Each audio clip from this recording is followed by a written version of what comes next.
Welcome back to Dyad and the Force. Thank you so much for joining us. We have an awesome show planned this week. We're going to be going back over the sequel trilogy in order to see that now that we have all 9 episodes of the Skywalker saga, how things fit together, what we loved, what we might change, and we're really excited to dig into it. Also, we will be going over your questions and providing some answers this week on Dyad and the Force.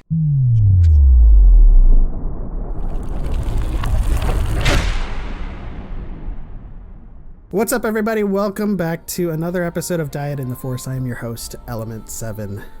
And I am Darth Chaco. And we also have an awesome guest, one of my favorite new Star Wars TikTokers, Jedi Starkiller. Hey, everybody. How's it going, Jedi Starkiller or AJ? It's going well. How are you? I'm good. Had some green tinted video problems, but for the listeners and the viewers, just briefly introduce yourself, how you got started with TikTok, how you got started with Star Wars, and what your plans for the future are. Okay, so my name is AJ, but I'm Jedi Starkiller on TikTok, and I got started on TikTok around 6 months ago. I downloaded it just to have something to make me smile over the year, and then about a month ago, I decided I was really hyped for the end of The Mandalorian, and I had a bunch of ideas about where they could go with it, and so I thought, well, why don't I just go ahead and start talking about it on TikTok and see who wants to listen? And from there, I just started talking about everything. And here we are today when it comes to that. As to where I started with Star Wars, I remember when I was a kid, I think the first time I watched Star Wars was, you remember the VHS? I don't remember if it was the special edition that had the interviews with George Lucas. But Yes. On them too. I wore those out. I loved those. And then from there we went to see Phantom Menace in theaters when I was 10, and that was just the end of it. Like from there I just dove into everything, every book, every comic book, and then I stepped away from it a little while as I got a little older, as you kind of do sometimes, and then kind of found my way back when I had kids. Awesome. I mean, that kind of sounds like almost every person's start to Star Wars, right? They were introduced to it by a sibling or a parent. They watched one movie and they were like, what is this thing? And they want to know more. Especially our age bracket, because of the special editions coming out, the re-releases in theaters, being able to see it in theaters, with your parents or family or whatever. Yeah, just a special time. I love that we had that moment for 3 generations of people. Like the parents and their kids saw the original trilogy in the theaters, and then those kids became parents and had their kids see the prequels, and then those kids were parents and brought their kids to see the sequels. It truly is a generation spanning franchise.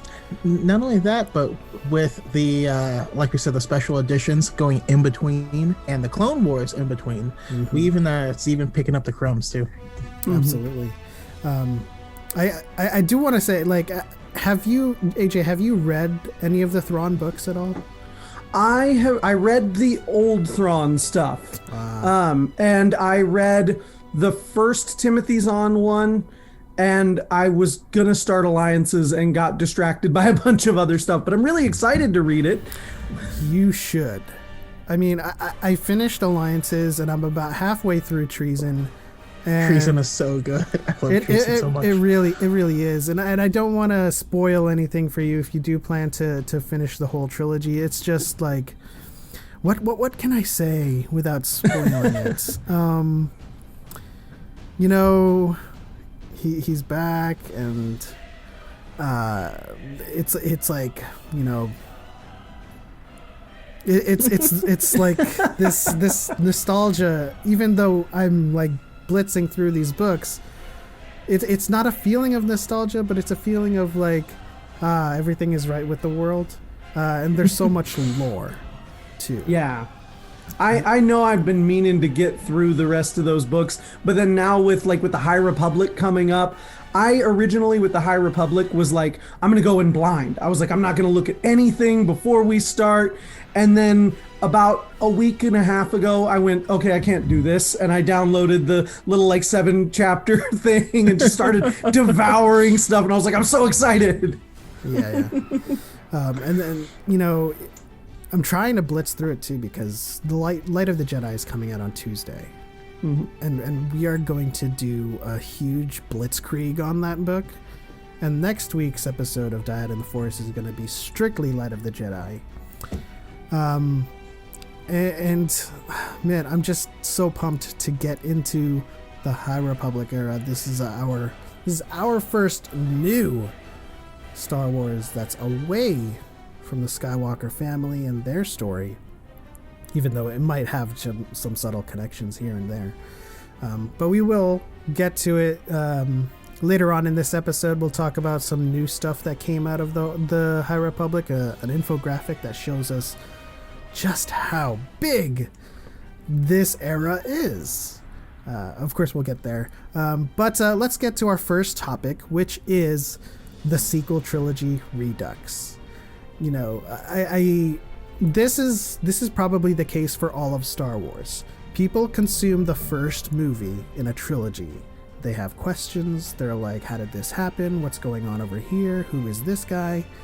Then they have to wait. They have to watch the second movie. And then it seems like they veered in a different direction. The theming is a little bit different. Some characters change a little bit. A bit of a disconnect happens. Then they have to wait for the third movie. And so now, how does the movie feel, or how does the trilogy feel as a connected trilogy where you can go from one to the other? Because this whole disconnection happens a lot in games, in movies, in books, where you're trying to piece things together. And, you know, at the outset, you think that these stories are either retconning each other, going off in a different direction, or trying to fix mistakes the perceived mistakes of the first movie. So, you know, the biggest complaint I would say, and it is a valid criticism from me as well, is that they didn't explain the dyad well enough. And so when people see or try to come to terms with Rey's knowledge and power in the first movie, they're like, she doesn't have training. But that's not we didn't have all of the information. And, you know, this is the same thing that happened in KOTOR, in old Star Wars games. We don't have all of the answers until you have all of the story. And so I just wanted to shoot this off to the floor really quick. What, like, overall, what do you think are some of the things people might have missed? And then what are the things that they could glean from a second viewing and a viewing all three of them, one after the other? Okay, I think that one thing people realize if you go back and you rewatch the whole trilogy is that overall they're a lot more connected than you realize. Like, the story is a lot more coherent than it seemed when we first saw them in theaters. I think the biggest problem for watching them in theaters was that there was so much time to build up expectation between each movie. We all had, especially with all the Legends lore that we all had ways that we thought they were gonna go. And so between episodes 7 and 8, you start deciding how it's gonna be before you even see the movie. And then whenever the movie goes in a different direction, you feel disappointed because you weren't smarter than the screenwriter. And I get it. I felt that too. Yeah. You know, but once you sit down and you watch them all together, you can definitely sense more of an overall vision. I think it helps that J.J. Abrams directed the first and the last, so those two especially feel cinematically very similar. Mm-hmm. Like, you can bring up issues with the story, but cinematically, like, they look very similar. And then The Last Jedi, well, we'll kind of go into, I'm sure we'll go into a little bit more how that one just feels a little different, but at the same time less different than The Rise of Skywalker. Yeah, and it's fascinating to me. I mean, I am a big proponent of, hey, come at everything with the same energy. I would I'd argue that the least connected of any Star Wars movie is the Phantom Menace to anything else. Yeah. Yeah. I don't see how, you know what I mean? Like for a long time in people's viewing habits, people just wouldn't watch it. Yeah, well, and I used to argue that the Phantom Menace, everything important in the Phantom Menace could have been explained in flashbacks in like the rest of the movies. Everything important about him being like born on Tatooine. The only thing that I did come around on changing was the Duel of the Fates fight. Dave Filoni did an amazing job in that gallery episode, like of really breaking it down for me and making me go, okay, that scene works exactly the way it is, but it still doesn't save the whole movie for me. But this is also coming from someone that loves it. Like I unapologetically love that movie. I could watch pod racing all day, and I do sometimes.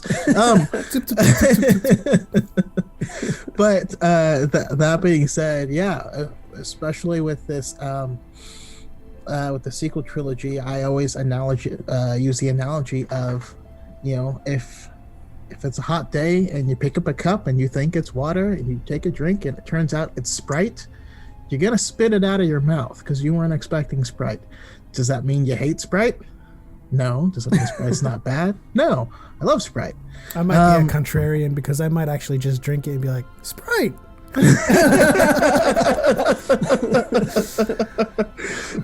And that's why he loves The Last Jedi. No, The Last Jedi is Sprite. No. An unexpected surprise. Surprise nonetheless. But so when I look at him, I actually think these might be especially when last week on the High Ground podcast we were talking about The Force Awakens, and it was hard to talk about the single movie without the connections to the second and third movie. And at the end, I'm just thinking like this might be the most connected. Yes, the second movie did dive a lot deeper into the characters versus like A New Hope is very story driven, it's beat driven. We don't dive into the characters very much, any of the characters, versus Empire Strikes Back, where we do get a ton of character stuff. It's a much slower, smaller, and more intimate film. You know, that's kind of how they place this. But yeah, I think it's fully connected. You know, first movie, they are trying to look for Luke Skywalker. There's terrible stuff going on, and we need a hero. We need the legendary Luke Skywalker to come in here and kick butt and save us all. Second movie, Rey finds that legendary Luke Skywalker and says, come back. And he's like, being the legendary Luke Skywalker isn't what you think it is. And then she says, well, maybe it's not him. Let me reach out to the other one. Maybe the same thing happened with Vader is going to happen with Ben. And it doesn't. And then the third is the rise of Skywalker. It's her accepting that role and trying to step up to be the same hero for the galaxy and taking on that same name so that the galaxy still has a Skywalker standing up for it. I don't see the disconnect. Yeah, I always when that title was first revealed, you know, I always likened it to a concept, because it wasn't the rise of the Skywalker or the rise of a Skywalker. It was always rise of Skywalker. So it was just like when the Last Jedi title was revealed, I thought that was in and of itself a concept alone, of not the Last Jedi, but the Last Jedi as an idea, versus someone is the Last Jedi. It's just the last of the Jedi that we know it. And so going from 8 to 9, I always felt like the Last Jedi symbolized the fall of Jedi as we know it. And this is one of my theory videos that I did. I think symbolically, the Last Jedi into the rise of Skywalker means that this is the finality of the title Jedi, and this is the rise of the title Skywalker. And that's why my narrative in Echoes of the Past explores the Skywalker Order instead of a new Jedi Order, because they've erased, or not erased, but they have evolved from the idea of a Jedi and the idea of rebuilding the Jedi and creating something new, and building off of the mistakes of the Jedi Order of the past and just making that a Skywalker. So even though the ideas are still there in my story, like, oh, Finn's going to become a Jedi or something like that, but I've always wanted to explore the idea of Force sensitives who join Rey in this new era just become Skywalkers. And no, they're not, oh, Skywalker, like in the family, but they are called Skywalkers. And I do want to, I'm just going to say this small tidbit from Alliance, from Thrawn. It's not a huge spoiler, but, you know, he talks about in Cheon, the name of the navigators for the Ascendancy. They're called Skywalkers in that language. Like, colloquially, it makes sense to call the new type of Jedi who have escaped from the old dogmas to be called Skywalkers. I thought it was an awesome revelation. Thrawn's quickly becoming one of my top favorite characters. Just to add on to what you're saying real quick, it makes me think of the novelization for Revenge of the Sith by Matthew Stover. One of my favorite reads. Like, flat out, it's incredible. I've heard so many good things about that. It's shockingly good. But in one of the things they talk about why the Jedi failed, at least why they fell to the Sith, and that was that the Sith had evolved, the Sith had changed, the Sith had moved beyond what they were, and so they outclassed the Jedi because the Jedi were still practicing for that same war that happened 3,000 years ago. And so I loved that concept of, well, then the Jedi need to transcend and become Skywalkers. I was saying that same thing before Rise of Skywalker myself. Of, okay, the New Order's gonna be Skywalkers, and yeah. Oh man, Dyad confirmed it before it happened. Oh man, and you know, one of the biggest complaints, and I think we should probably spend some time talking about it, is the initial disconnect that happened between the movies. People say Rian Johnson took it in a completely new direction, and then JJ retconned it.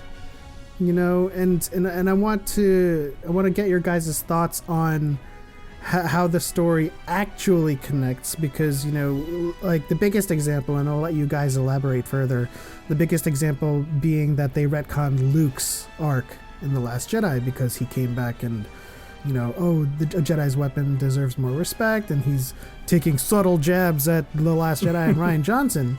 And the number one thing I like to say about that is, like, did you not see these movies? That's like the number one response I want to say to everyone who has these bad faith arguments.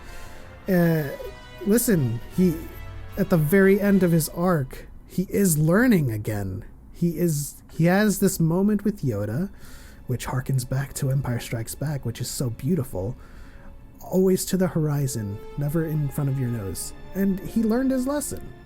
And so he comes back in The Rise of Skywalker, a better person, a better Jedi, and, you know, disseminates his wisdom to Rey again. And so there's no such thing as retconning that. People learn lessons and say, I was wrong. So, yeah, so elaborate further on just the some of the biggest disconnects and retcons that they did to each other as the films were released, and how they feel as a whole now. The funny thing, can I jump in? I was like, the funny thing to me is that I think The Last Jedi is more connected to The Force Awakens than The Rise of Skywalker is to The Last Jedi. They continue Finn's arc of struggling with being a coward versus being a hero. Like the whole Canto Bight sequence that everyone says is so terrible, that's the only attempt at character arc they give Finn in the entire trilogy, is learning that running away is not the answer and that there's something to fight for. You know, something out there in the galaxy that's worth fighting for. And so like they do that. They take Poe and they continue to show him as a hotshot and try to humble him and give him character development. Rey goes and learns that sometimes like people aren't what you imagine they are. She goes and she meets the legendary Luke Skywalker, and he's not what she built up in her head. And she has to come to grips with that. She has to come to grips with understanding who Kylo Ren is. And just because she has a connection with him, maybe she doesn't feel, maybe it's not exactly like she looks at it. Like The Last Jedi did a great job of continuing what The Force Awakens set up. And my problem was that I did feel like The Rise of Skywalker walked some of that back. Like, I agree about Luke, that I do think Luke's journey, like at the end, he's obviously learned. He's become the legendary Luke Skywalker again. That's what's so satisfying about that fight on Crate, is that he's become that guy again. And so, yeah, when he's in The Rise of Skywalker, you see him as that Jedi Master again, as the thing he had stopped being before. Like, I never see a criticism in Luke's journey throughout these movies. I personally don't understand it. But yeah, I do feel like there's more of a disconnect between The Rise of Skywalker than there is from the other two. I have to, but we didn't get to see the Knights of Ren. Oh God! Oh, don't get me started on what a letdown they were. That's one of my favorite sequences in The Force Awakens, is when she has the vision, when she touches the lightsaber, and you see the Knights of Ren for the first time. And I spent the entire time in theaters going, when are we going to see these guys? When are we going to see these guys? And then I got like 2 minutes of them like barely getting with their butts kicked by Kylo Ren, like, or by Ben Solo, excuse me, Ben Solo at that point. I mean, yeah, there's certainly like things I would have done a lot differently. And I can't tell you how much time I spent on that image freeze framed. Like, okay, what are these guys doing? What are they all about? But I have to go back and recognize that the films never promised that they would be coming back. We saw them for a quarter of a second. Like, it wasn't, like, it may have been a full second, but I had a really hard time finding the freeze framing on it because of how short it was. And then Knights of Ren is said once in the film. There was nothing saying that these were going to be in it. I just thought it was the old crew he used to run with before joining up with the First Order, which is actually correct. Now that I think about it. That's like people say that Snoke is wasted, and they're like, oh, they built up this great. They didn't build him up at all. Like, he's barely in the movie. Like, you just kind of see him on the throne the first movie, and like that's it. But people say that, oh, well, they wasted this character. I'm like, well, they didn't really give him much anyway. I mean, the first time I saw Snoke, I was like, that's a nobody.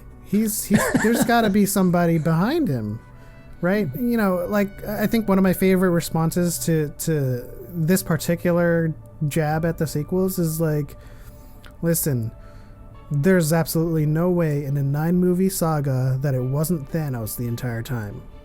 Like, if Snoke was to be a big bad, for sure I would have been interested in that story. But, like, Palpatine was the Phantom Menace for 6 episodes, and for the next 3, it's just some jobber. Like, I don't quite, that doesn't compute with me, right? So when he was killed, I was like, yes, okay, so Kylo Ren's gonna be the big bad. At least that's where my thinking was when I was watching it. But I'm laughing because this is so much like Dyad Extra Confirmed, because first time I saw Snoke, I was like, I've seen The Wizard of Oz. Paid no attention to the man behind the curtain. I even put those scenes next to each other, and like I made memes and stuff out of it.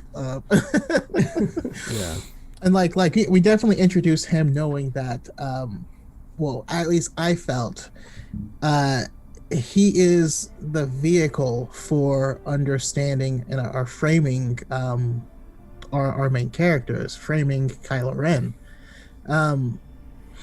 Like, we didn't know that Palpatine existed until The Empire Strikes Back, right? Vader is just this force to be reckoned with. You don't even know if he's human under there, but in Empire, you briefly see his head, and you're like, oh, that is a person under there. And then later, he goes and he bows down to the Emperor, and you're like, oh, that's the big... He bows down to him? The chimpanzee with the little nuts.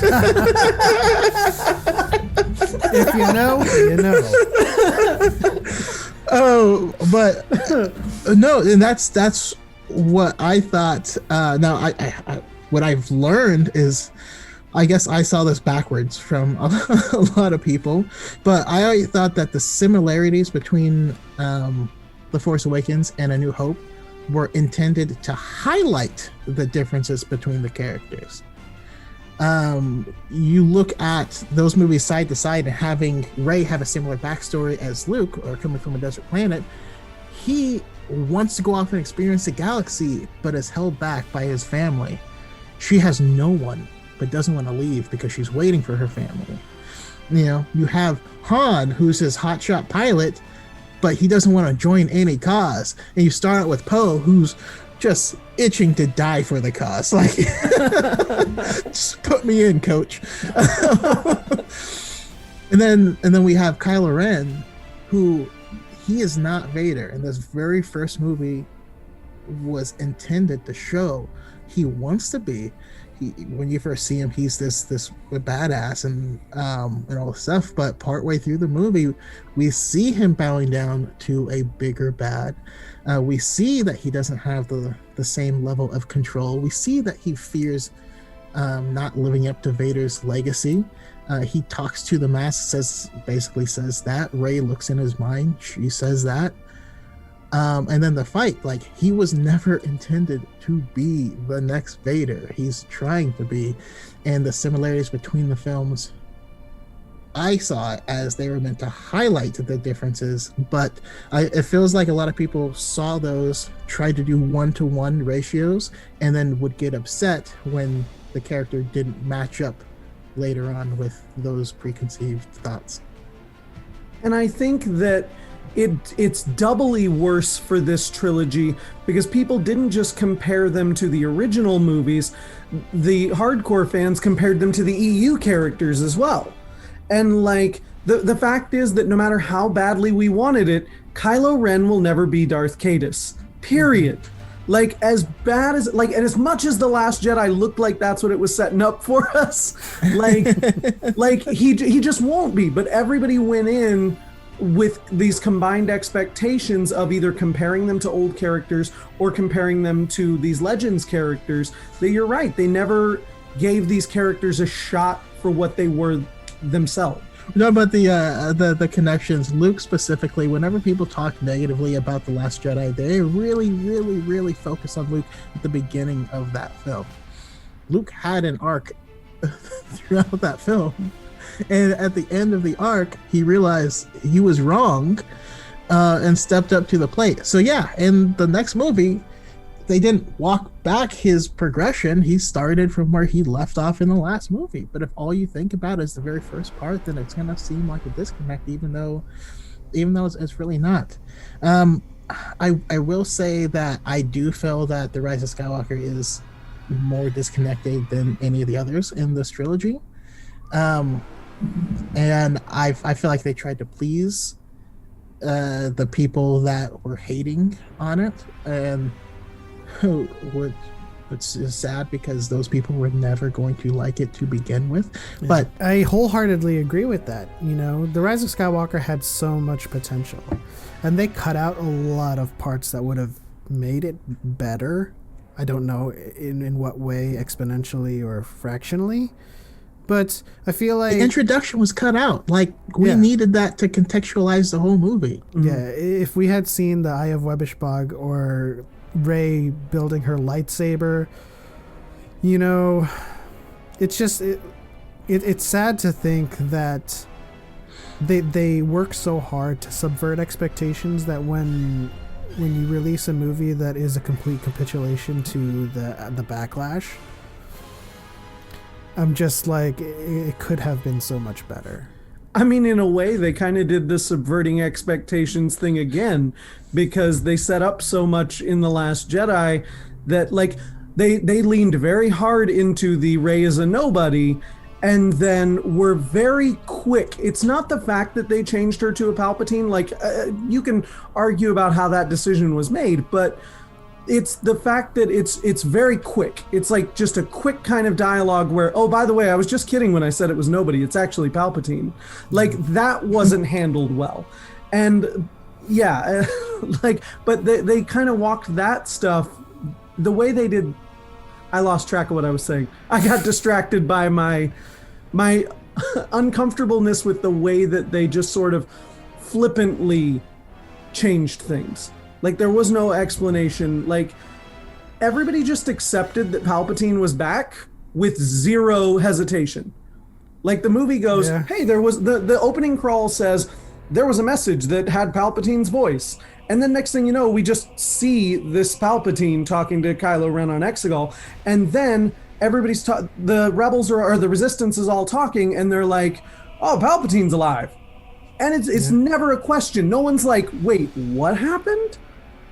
I think that movie would have been infinitely better if some of the title crawl was in the actual movie. Mm-hmm. The message, the Webbish Bog, just all of the setup that led him to Exegol. Oh, imagine! You mean you don't play Fortnite? But like, imagine if that opening scene was like, you know, a ship going over a planet, as it always is, but we hear the message that Palpatine has sent out. Sort of like the beginning of Infinity War, where you hear the broadcast from the Asgardians about Thanos attacking their ship. Like, if we'd have just started off with that haunting voice instead of just reading it in the crawl and jumping straight in. Yeah, I mean, so that opening sequence where with the Eye of Webbish Bog and all that stuff, at least what they shot and also what's in the Rise of Skywalker novelization is the beginning portion where for the past year Kylo Ren has been the supreme leader of the First Order, and a lot of people are not happy about it, right? You get to see that the interior of the ship is like kind of dirty and not pristine, and you know he has his own goals and he's unhinged and people think he's crazy, and then all of a sudden this voice pops up. And it's clear that there is a bigger bad in the galaxy somewhere, and he has to go find that person because that is enough to unseat him as the supreme leader. We gloss over all of that. You know what I mean? Like, we never get to see him doing supreme leader stuff. Well, and the whole idea that it's been a year since The Last Jedi, like, that is not conveyed in the beginning of The Rise of Skywalker, like that. And I think that just conveying this idea that it's been a little bit longer, it just helps some of the audience to like, we see that Leia's been training Rey, but we could have gotten just a little bit more of like just the fact that, like, I don't know, it felt like we jumped in at the same moment. And I understand that other Star Wars movies do this same thing where we handle these time jumps and we don't explain it. But one thing that I will say is we have modern sensibilities when it comes to filmmaking now and to storytelling that we didn't have back then. And so, like, some of the things that, like, there are a lot of things like the whole planning out the sequel. People complain that they didn't plan it out well enough. And I'm like, I can agree to the point that in a world where the Marvel Cinematic Universe exists and we've got these long phases and plans, it could have been planned better, and some of these things could have been addressed better, and it's a legitimate complaint. Yeah. Time and time again, when I'm called a sequel defender or something to that degree, you know, I try not to pay it any mind, but at the same time, I have to point out, you know, there are valid criticisms to be lobbied at the sequel trilogy. They're not perfect. You know, The Last Jedi is my favorite of them, But that doesn't mean I'm going to sit there and say it was a perfect movie. We all have valid criticisms of the movies, and just like any fan would with the original, the sequels, and the prequels, it's not a bad thing, and you're not shilling to choose to acknowledge criticisms and move forward enjoying Star Wars again. Like, this is the huge disconnect in my brain when people, how could you defend the sequels? It's like, because I don't want to sit here hating. Like, okay, yes, like one of my chief concerns with The Last Jedi, and you brought it up beautifully about The Rise of Skywalker, is that it feels like things, jumped off at the same time. They didn't, right? Rey's journey, landing on Ahch-To, meeting Luke Skywalker, that is immediately after The Force Awakens, because The Force Awakens ends right there. She's there. She's handing him the lightsaber. That happens subsequently to in between the two movies. The battle or the battle starting with Poe and the Raddus and then and the First Order is not. And so there's we don't have a canon reference as to how long of a time that is. That's like another one of those how long was Luke on Dagobah things. But when people say, oh, Rey had only trained with Luke for a couple of hours, like, no, she's literally on Ahch-To for at least 4 days before he even starts to train her. So she within herself is training. I imagine for 4 days he's just going around drinking blue milk and fishing with the long Empire State Building spear.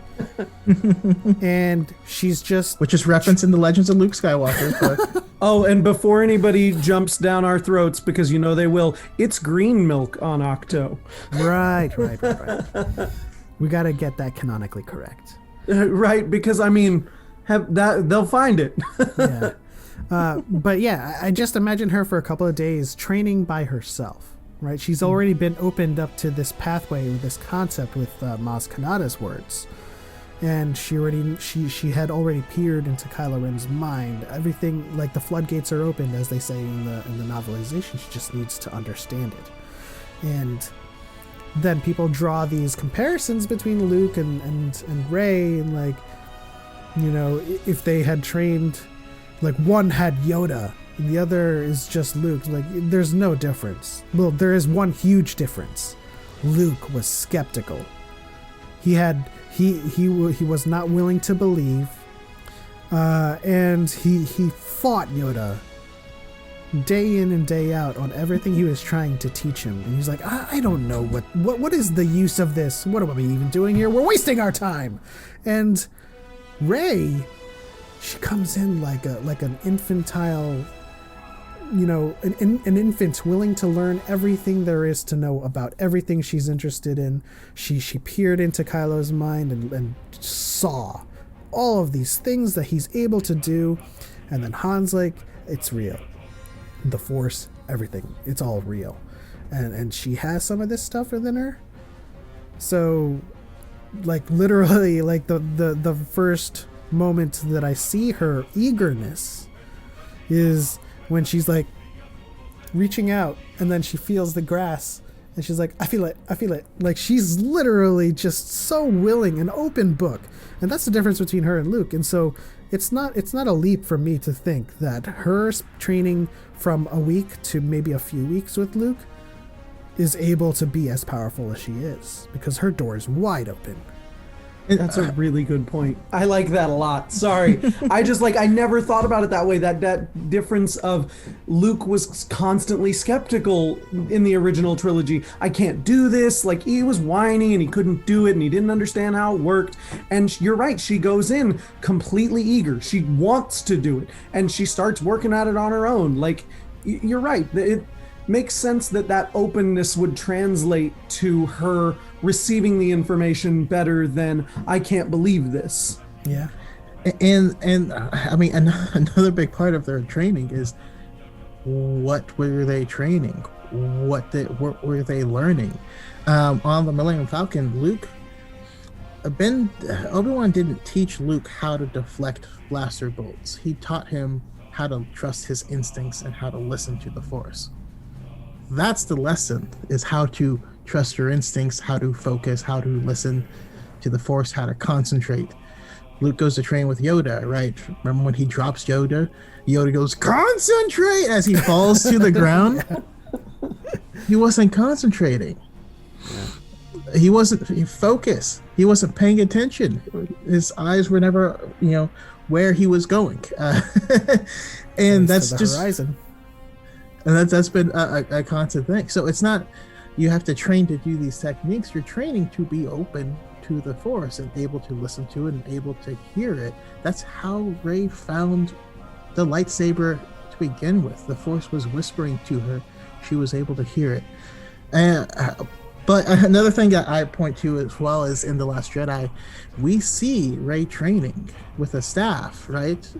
With the rock there, and she's showing power, she's showing a lot of control, a lot of flexibility. Do you think that was her first time ever doing that? No, and I love the video you did about debunking a video about her Mary Sue-ness. And how that video was like, we never get to see her know how to use a staff. And then you were like, this is the freaking setup right here. And I'm just like, you're it's a great scene. Well, yeah. So we see her, and then I see people say, and also that scene showed that she didn't have the same level of control or anything of a lightsaber. Like, we literally saw that. When the people say, "Oh yeah, Rey versus some rocks," and you're like, "You wanted to see her train, and then you see her train, but you don't like how she trains." I don't. It's the constantly shifting goalpost. One thing I do think would have been both really cool and also narratively fitting for her was we should have seen her build her own lightsaber. And I hate to be that guy, but she should have built a double-bladed lightsaber. That was more like the staff that she was used to using. Because you can see in the movies that she's uncomfortable using a sword. Like, it's not something she's comfortable with. And plus, it would have been really cool to see her come back and get kind of that mirror to the Duel of the Fates and just have her ignite both sides of that lightsaber. Like, well, to be fair, canonically, we don't know it's a single blade. You're right. Theoretically, it flashes green and blue before it ignites, and my theory is that she got it. There's 2 crystals in there, and it's Leia's and Luke's, green and blue. And the other end, she just didn't ignite on film. I think on screen she may have a staff saber.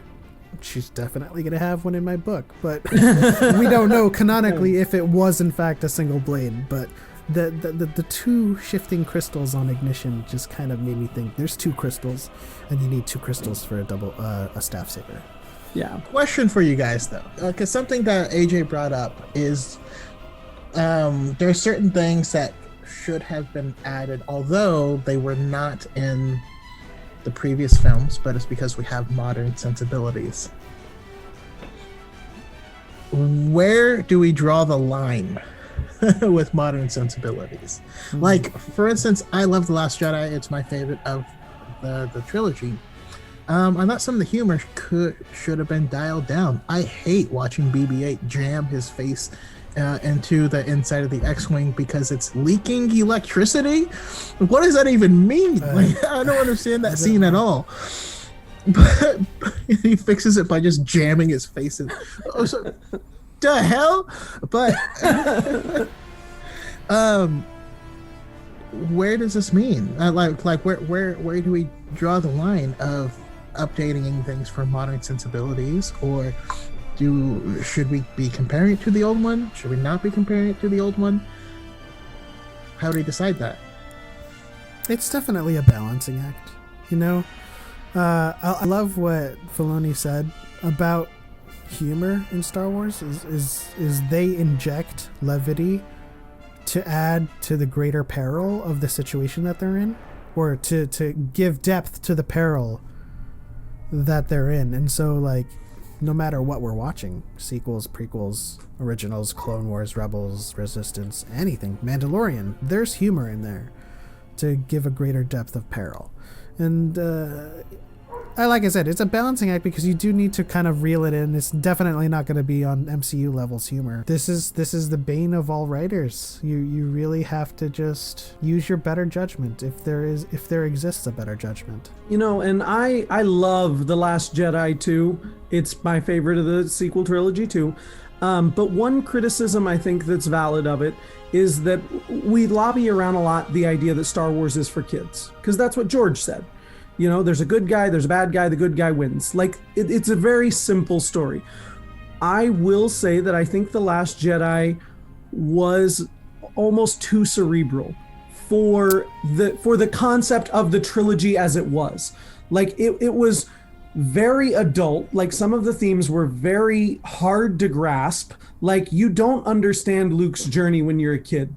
Like, you kind of have to get old before you understand that journey and but before you really connect with it. And I think that that's why some of the humor in specifically The Last Jedi feels so awkward, is because they inject that very childlike humor into what is tonally not a children's movie in so many other points. Yeah, I would agree to a certain extent on the Luke thing. The part in which I would contend is that as a kid, especially as a kid, it's not it's as important for you to hone in or dial into his journey, because I think most kids would just accept it. You know, they don't have these preconceived notions of what Luke should be. You know, they see, oh, why is he sad? You know, stuff like that. My nephews, that's what they were saying when they were watching it. He's like, why is he so sad? And he's like, oh, it's because, you know, he lost his nephew. He's like, if I lost you, I'd be sad too. So yeah, I mean, I agree largely with you, for sure. Yeah, and that's a good point. Like, you're right, small children accept it. I think it's that bracket between like 10 and 25 that really have trouble grasping what that is. It was definitely more nuanced than a typical moviegoer would be comfortable with. Yeah, I mean, I do have to agree with AJ and the fact that because I loved it because of its depth, and I love it because and AJ, you had an excellent video on this, but because I myself am someone who has failed to live up to specific expectations that people had on me that I had for myself. And man, if you read the introduction to the Secrets of the Jedi book, it is bar none the best explanation of Luke, because it's told from Luke's perspective. But as a whole, there are so many people that couldn't grasp that still right now saw Luke in The Mandalorian. Spoilers, sorry. Saw Luke in The Mandalorian and said, oh, this is my Luke Skywalker, not that, and don't see how or why that's the same person. Yeah, you're missing something if you can't, if you don't understand it. Just because we didn't see him at his height didn't mean that he had a height. That's actually a great point, and some of the that's one thing that I have contention with a lot of other YouTubers. And AJ, you brought this up earlier about them not realizing that he goes through an arc, and it's not the same person. And so a lot of the criticisms that we get is hashtag not my Luke. And you know, I had a huge issue with Star Wars Theories' video, Not My Luke Skywalker, and this is just a complete admission to this problem. You are looking at Luke, and you are completely disregarding his entire journey and thinking, this Luke in the beginning of this arc, not my Luke. And then you're missing the entire Luke that he becomes, which is essentially supposed to be your Luke. But, you know, of course, his entire journey was my Luke, because, like, no one is like, listen, I have. That's how journeys are. Is Luke as a farm boy in Tatooine whining about going to Tashu State? Is that your Luke? And it would have been boring to see him just perfect and only perfect and infallible. Like it's not good writing either. This is the only time I will cite Mark Hamill. I know we've all seen the videos. Even Mark Hamill says it, but in this case, this is true. Even Mark Hamill said it would have been boring if I was benevolent Jedi teaching young Padawans. In that interview, yeah, I agree with him. Like we needed something. You know, and if I may, really quickly, I'm going to kind of repeat what I said in that one video Chaco brought up because it's important to me and it fits in with this whole conversation. Like, I understood someone like Star Wars Theory. Where he was coming from in the sense that for him, Luke Skywalker got him through a tough period in his life. And like that image of hope and perfection, like that you get in The Mandalorian, that was for him what he needed as a hero. Well, for me, and I'm sure other people like me, I've been at that point when I was younger and I was arrogant and I felt like, I had these high expectations set for me and I've felt like I failed them, and I've been depressed, and I've been suicidal, and I've thought about going off to an island to just die. And so like seeing that Luke Skywalker go through that journey and then come out the other side of it victorious, come out through that depression and prove that he's still a hero, that he's still good enough, that he faces his sister and like, he never wanted to look at her again. That's why he ran away. He couldn't look her in the eyes, but he takes that moment to look at her and she still loves him. Yeah. Even though he's made these mistakes.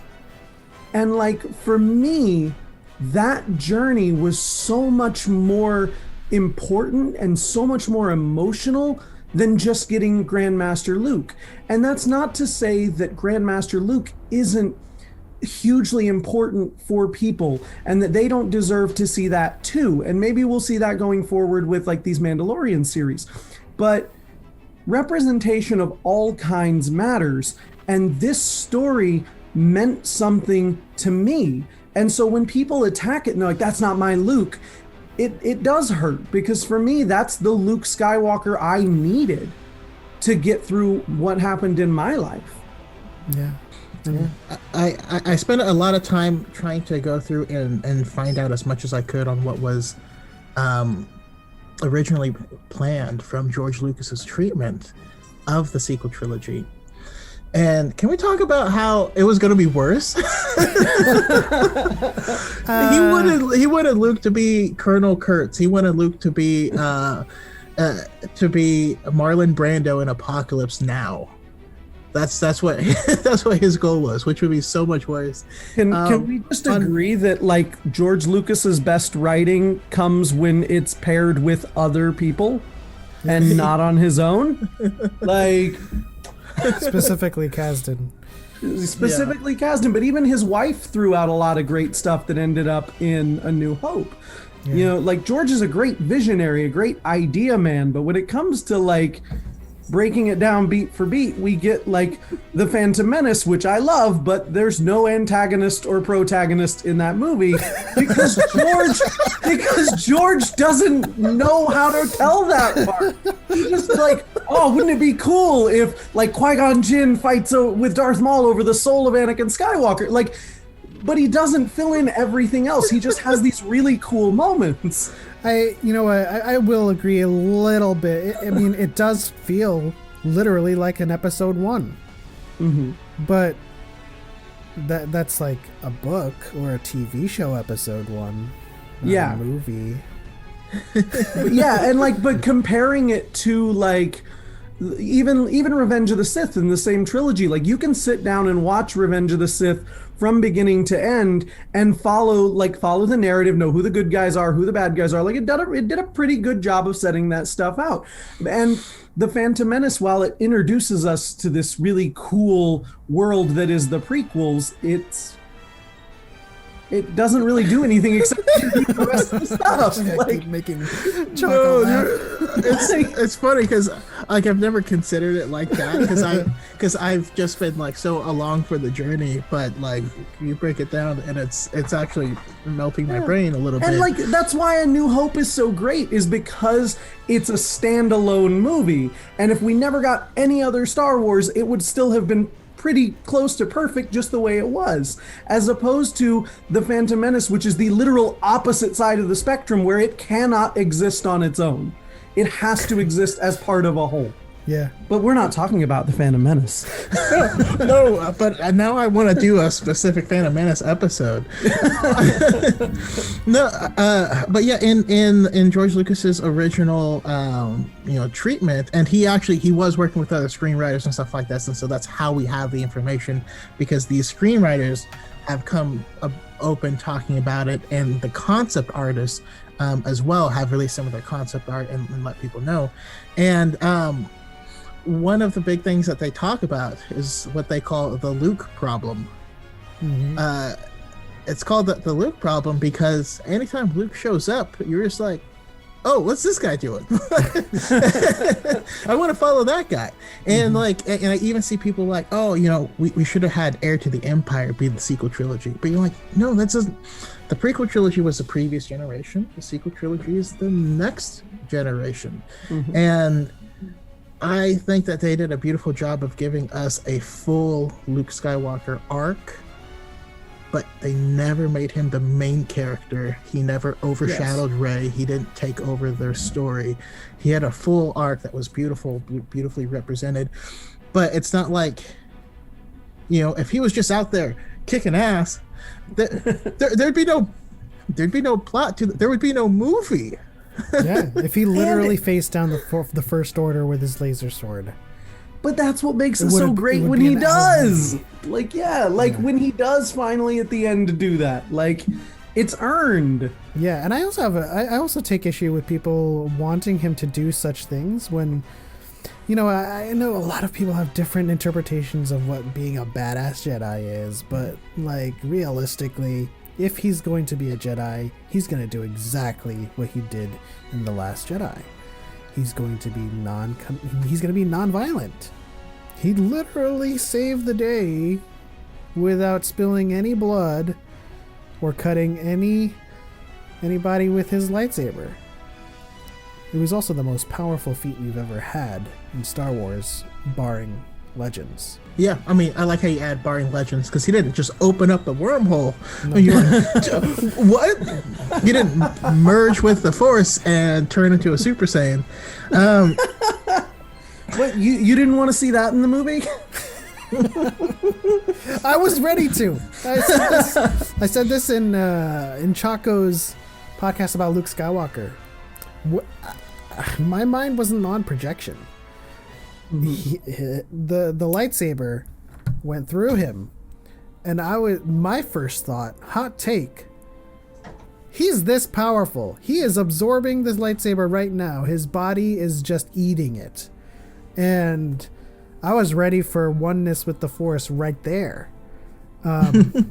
Oneness, but not like he's just Obito from America. Can I tell you one thing I did notice in the theater? Not to humble brag here.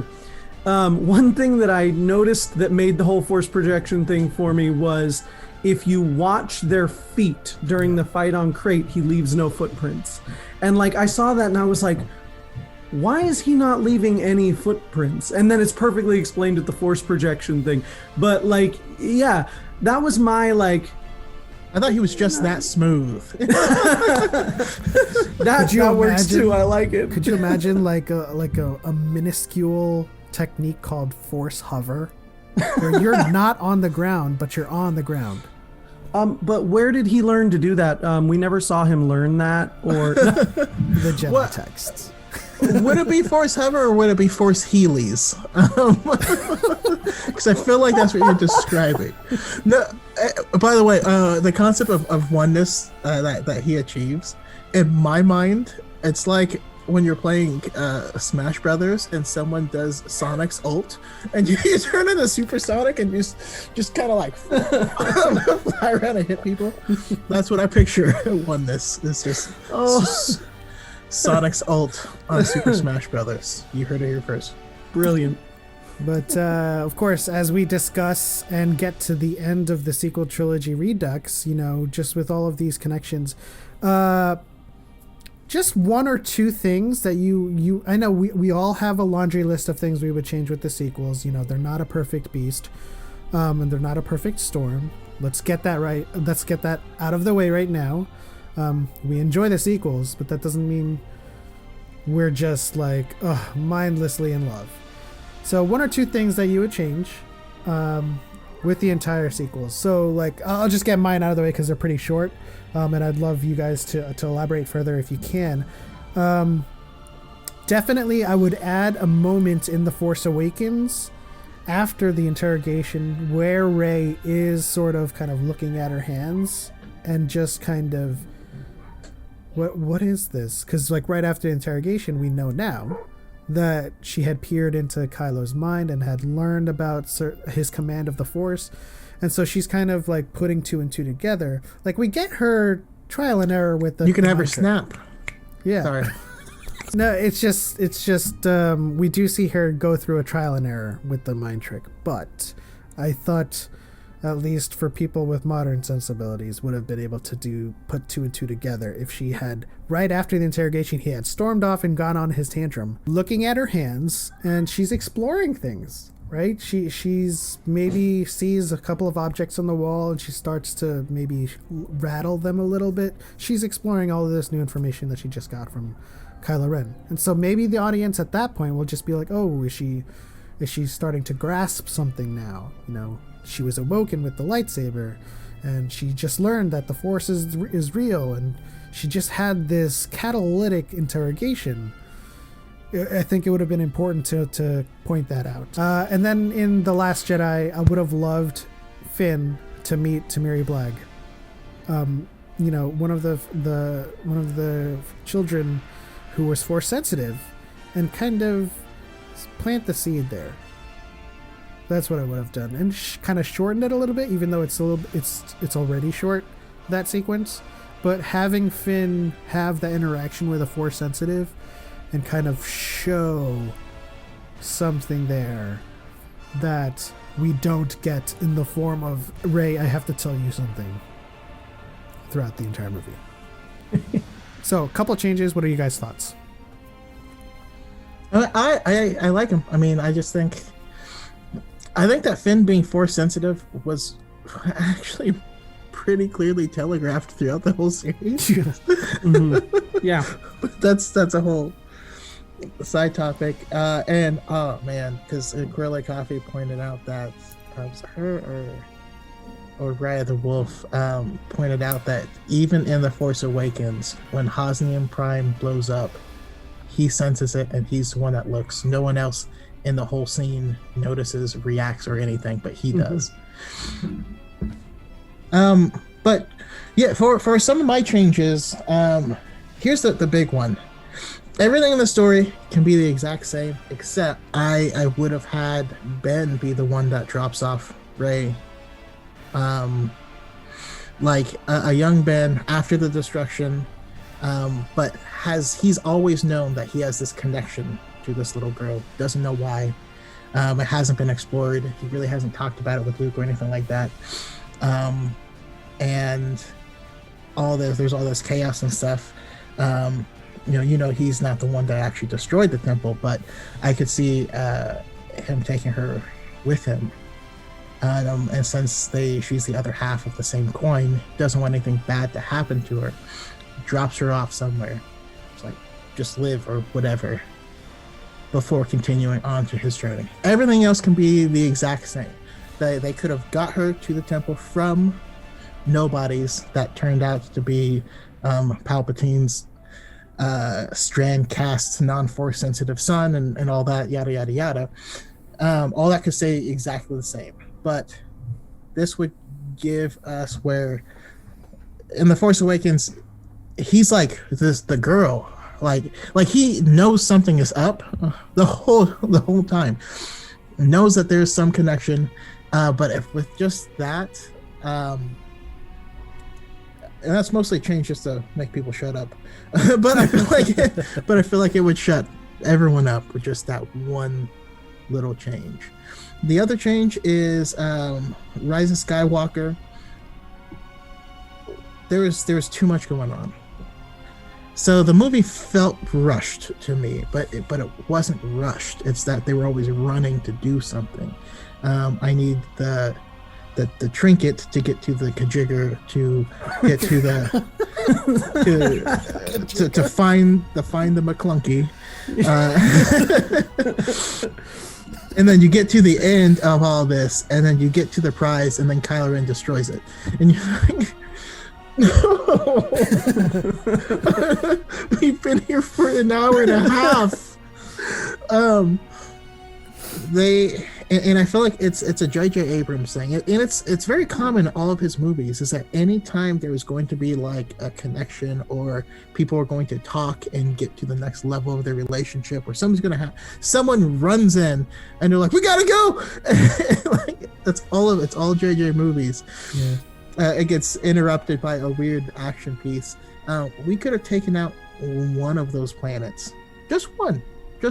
Take out one of those planets, gain 20 to 25 minutes of movie time, and there's a lot more that you could explore. You could put the intro back into the movie. Okay, so to kind of piggyback off one thing that each of you said before I give mine, with the interrogation scene, I think it would have been perfect if when she's reaching into his mind, we get like a flash, kind of like what we see when we get the lightsaber, where she sees like some of his training and he sees some of like her story, and like we just kind of get that moment that shows something is happening, rather than just seeing them looking at each other like they're straining. Like, and that's it. Like, and then also, I like the idea of them having dreams about each other. Like, if the first time we kind of introduce each other, sort of like Bastila and Revan in the Old Republic, like they have dreams about each other. And so when he first meets her, he's like, you're the girl from, you're the scavenger girl, the one that I've seen in my dreams. Have you been dreaming about me too? And like pickup line of this century. Okay, maybe not like that, but you know what? I like sand. Hey girl, your legs must be tired. He's like, I've been running through my dreams all night long. Hey, his grandpa was an amazing pickup artist, so it works. That's true, and it's still. I mean, his line is, "You're nothing, and you come from nowhere." Hey, don't they call that like negging? No, isn't that like a thing? But to one thing that I think would have been really cool to show is like Kylo Ren, maybe I'm wrong, but like he doesn't really have much of an arc in The Last Jedi. Like I don't really remember what he's up to for the most part, other than talking to Rey in visions. And one thing I think could have been kind of cool is if he, and it would have given us more about Snoke, is if he learns about Snoke and the fact that Snoke is a Strandcast. Maybe he figures out somehow that Snoke is one of many. Like there's not just you, and that makes him question why he's in charge. Like, why are you leading the First Order? You're not special. I'm special. I have Vader's blood. What are you? And then you set up, like, then that goes into the throne room scene. Like, that ends with her being thrown into the room and sort of, now we're going to table this for a second, take care of this. And that sets up why Kylo Ren's so easy to just turn on him. Also, I just think introducing the concept of like clones and cloning in The Last Jedi could have helped to understand why Palpatine comes back later. We're like, oh, you remember that thing we talked about in the last movie that we just kind of hinted that there are clones? This is the whole actual reality behind it. Yeah. It's so totally random, but one of the things that really does, because that would help, because one of the things that does really just rankle with me, like I hate it so much, is in Rise of Kylo Ren when what's his face from Lord of the Rings is like he's like, Palpatine's back, what does he say, cloning secrets only the Sith knew, dark magic and stuff like that. No one in the galaxy really knows that Palpatine is a Sith Lord, and if they do, no one really knows what that means. Mm-hmm. Yeah. You know what I mean? So I always thought that's one thing that always really bothered me, of like, oh yeah, Palpatine's back because he's a Sith Lord. Well, and we're all caught up. Like you said about the J.J. Abrams thing, like that's the way the whole movie goes, is here's a new piece of information and we just accept it and move on. Yeah. And there's never a struggle in understanding anything. It's just a MacGuffin train of both information and literal items. It would have been nice to see, if I can add on another change, it would have been nice to see Beaumont kind of in his element. Isn't he like an archaeologist or something? Like, yeah. Maybe, of course, we said this earlier on. They could have included the message from Palpatine. He could have been at one of his, excavations, and he heard the broadcast, and he's like, Palpatine, and then he starts like rummaging through his belongings and sees secrets only the Sith knew. Finds a Sith holocron while he's digging. No, it's literally it's like the fourth edition of Secrets Only the Sith Knew.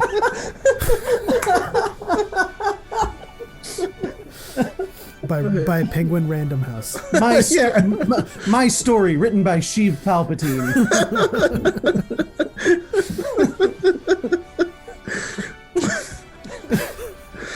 Oh man, no, but that's that was like a thing that bothered me, because there's a lot of information that I feel like J.J. Abrams is excellent when it comes to fan service and kind of evoking that in his audience, which I think he did really well in The Force Awakens.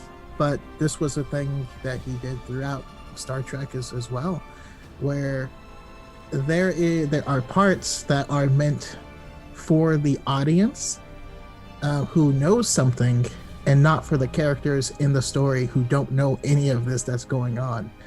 You know what I mean? Like there's scenes where like the music swells and it does all this stuff, but this information means nothing to anyone in the scene. You know what I mean? Yeah. Like I don't, it just kind of makes me chuckle when you find out that Chewie survived and the music is all elated, but he's like sad and in chains. That's so quick too. Like they for real were like, we killed Chewbacca, and then 2 seconds later they were like, just kidding though, don't be mad, don't walk out of the theater. I mean, can I just say, like, I forget who did the video, and I did a stitch of it or a duet. They were complaining about that bait and switch, but they weren't complaining about it being a bait and switch. They were complaining about the explanation behind it, that he was in the other ship. And I'm like, well, what other explanation are you expecting? Was he on that ship and they did use the Force to transfer him to the other ship? Like it blows up and it's just Chewbacca in the air, like, oh yes.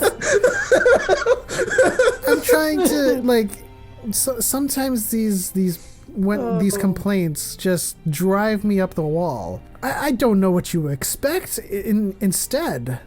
Like, of course he's not on that ship. That's the explanation. That's why. So, yeah, I'm sorry. That was the quick aside. Sorry, just another quick aside. Can we just talk about how the guy that we all stitched yesterday made another video? He made another video, and he's like, I dressed up as Rey for Halloween one year, so obviously I like the character, and I really liked what they set up in The Force Awakens, but they just ruined it. Rian Johnson ruined it.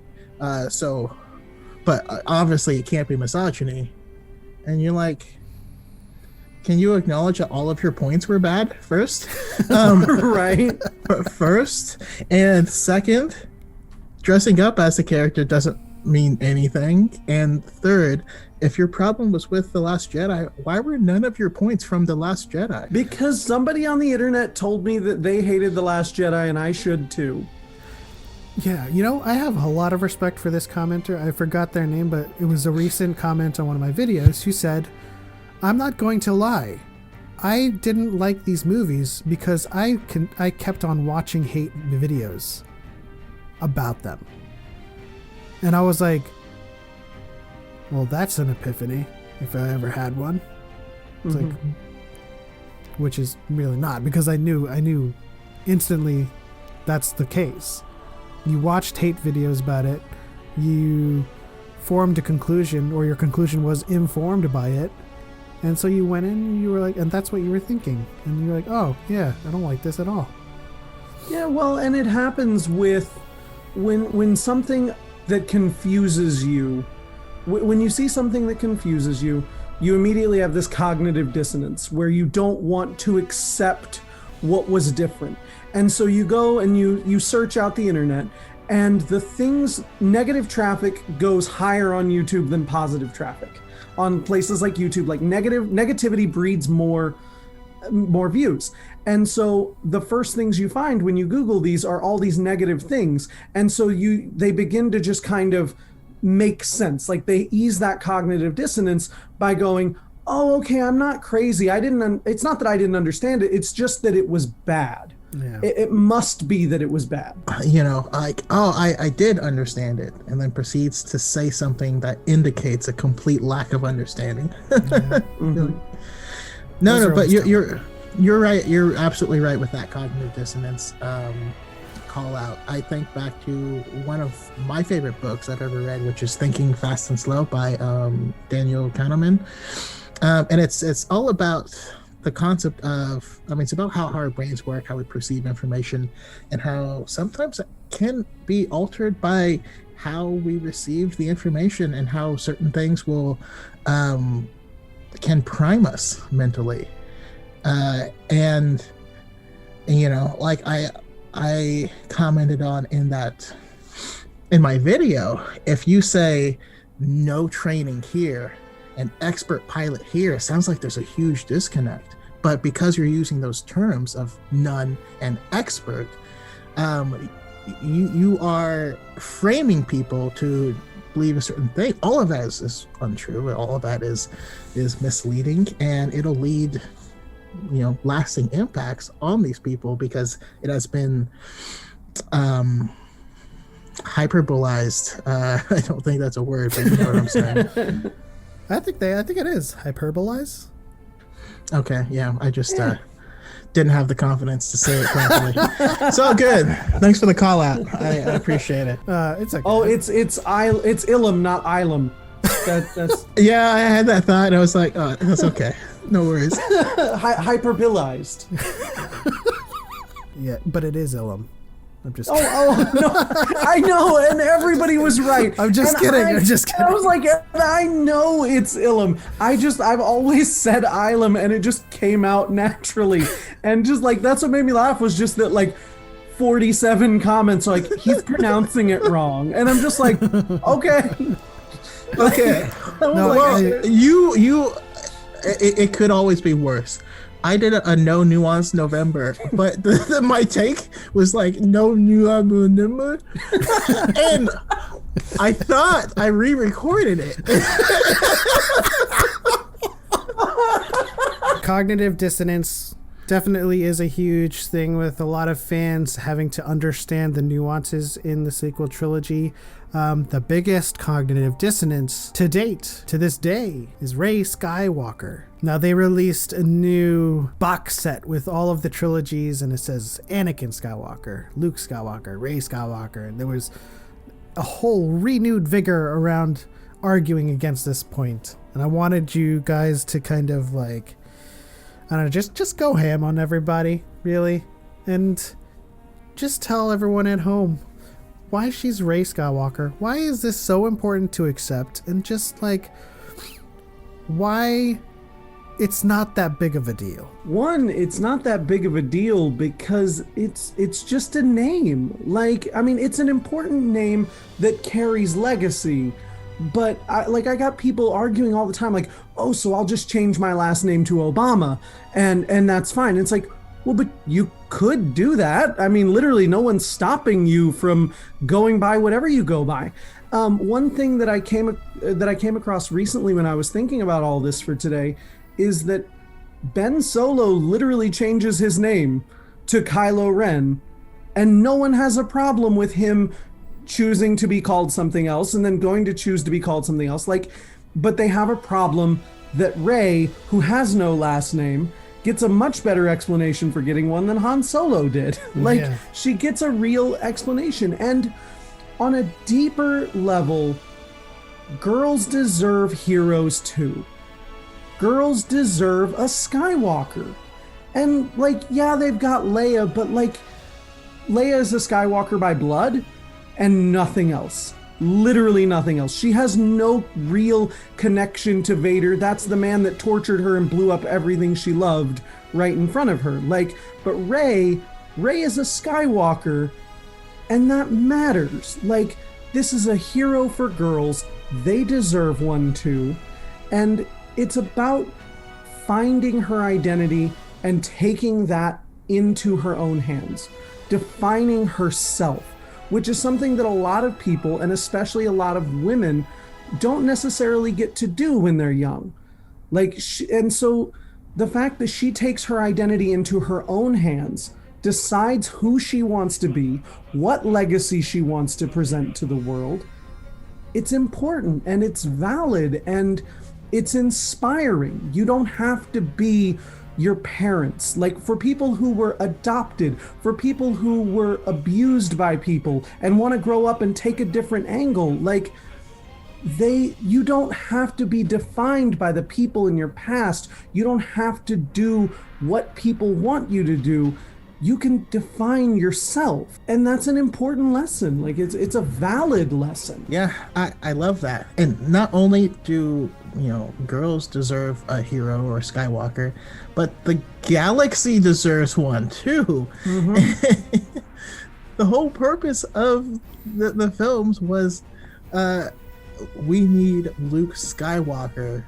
We need a Skywalker to come save us, and Luke has disappeared. We need to find him. Right, and then it ends with Rey stepping up into that place, and she carries on this name to honor them, to provide hope to the whole galaxy. Like, there's so many reasons in story and in canon and for the people viewing that it's painful. Like you said, there are people who are adopted or abused. There are people who are part of the LGBTQ community that were ousted by their family, and there are people that, because of life circumstances, they need that found family. We think about the Bat family and all of Batman's adopted people. Like, mm-hmm. that's a family. If you think that Kanan Jarrus is his name, it's not. You can choose names. Also, why does everyone say, fine, then I'm Obama, or my last name is Gates? Well, so, yes, you could change your name to that. Absolutely. You're not going to be related to them by blood, but yeah, you can change your name, and you will be an Obama. And you can get a welcome mat that says, welcome to the Obamas, and whatever the hell you want. Like, it's not clever. I have a sister named Sarah. She's not my blood sister. Her mom, she was born with her mom from a previous marriage, and her mom married my dad. She was my sister. She's part of my family. We don't share any blood. Why do you got to be a dick to her? You know what I mean? Like, there's so many different reasons, but my favorite reason is when they're like, well, Ahsoka's more of a Skywalker, or someone else. So you're okay with someone else using the name? just not this one character because you don't like them. Oh, she doesn't deserve the name. How do you deserve a name? How do you deserve to be adopted? Deserve to be part of a family? Not only that, but she had the whole weight of the entire galaxy on her shoulders, just like Anakin did, just like Luke did. And she stood up and she won, and she preserved the balance in the Force that Anakin had set so long ago. Right? Because the Empire had spread darkness across the entire galaxy. All of it. Through Anakin's sacrifice, which, by the way, that's not even the purpose of his sacrifice. He was only trying to save his son. There was a byproduct, but through his sacrifice, he brought balance, removed all that darkness from the galaxy, and it never got that dark again. The First Order never took over the whole galaxy. The Final Order could have, but Rey deserved it. Rey preserved that galaxy by defeating them. Yeah. So if she doesn't deserve it, who the hell does? And I don't know. There's just like so many reasons that it is shocking to me that it's even a point of contention at all. Yeah, it's a slap in the face to Luke and Leia first and foremost. Like, put aside your personal feelings about the matter, they both gave her the name. And that is their decision to make. And this is kind of like my controversial take on like hashtag Ben deserved better. It's kind of like, well, no, he's the one that decided to sacrifice himself. It was his decision. So if you think that was the wrong decision, you're kind of just in contention with Ben. And it's beautiful because that's the only decision we see Ben Solo make in the entire series for himself. Yeah. Everything else, he's being manipulated by someone else. So it's a deserving ending. Like, as much as I would have loved to have seen more from him, that's the ending he deserved, was to make that one real decision. And one last thing I want to point out is at the end of the film, all of the Skywalkers are dead. All of them who have Skywalker blood are dead. So how much like hate do you have in your heart to be like, fine, I want the last name to just die out and be lost to history. So it was like, oh, I was really close to them and I've carried on their legacy and all this stuff. So I would like to carry their last name forward to share that hope. No, you leave it behind. I would rather it be lost to time than you have it. Like, Connor. One more really cliche thing, but Star Wars is full of cliches. By Rey taking the Skywalker name and identifying herself as a Skywalker, in essence, we're all Skywalkers. Yeah. We're all able to take that name. We'll never be Jedi. We don't have the Force. Says you. But okay, maybe Element might. No, but I mean, like, we'll never necessarily be Jedi, but we can be Skywalkers.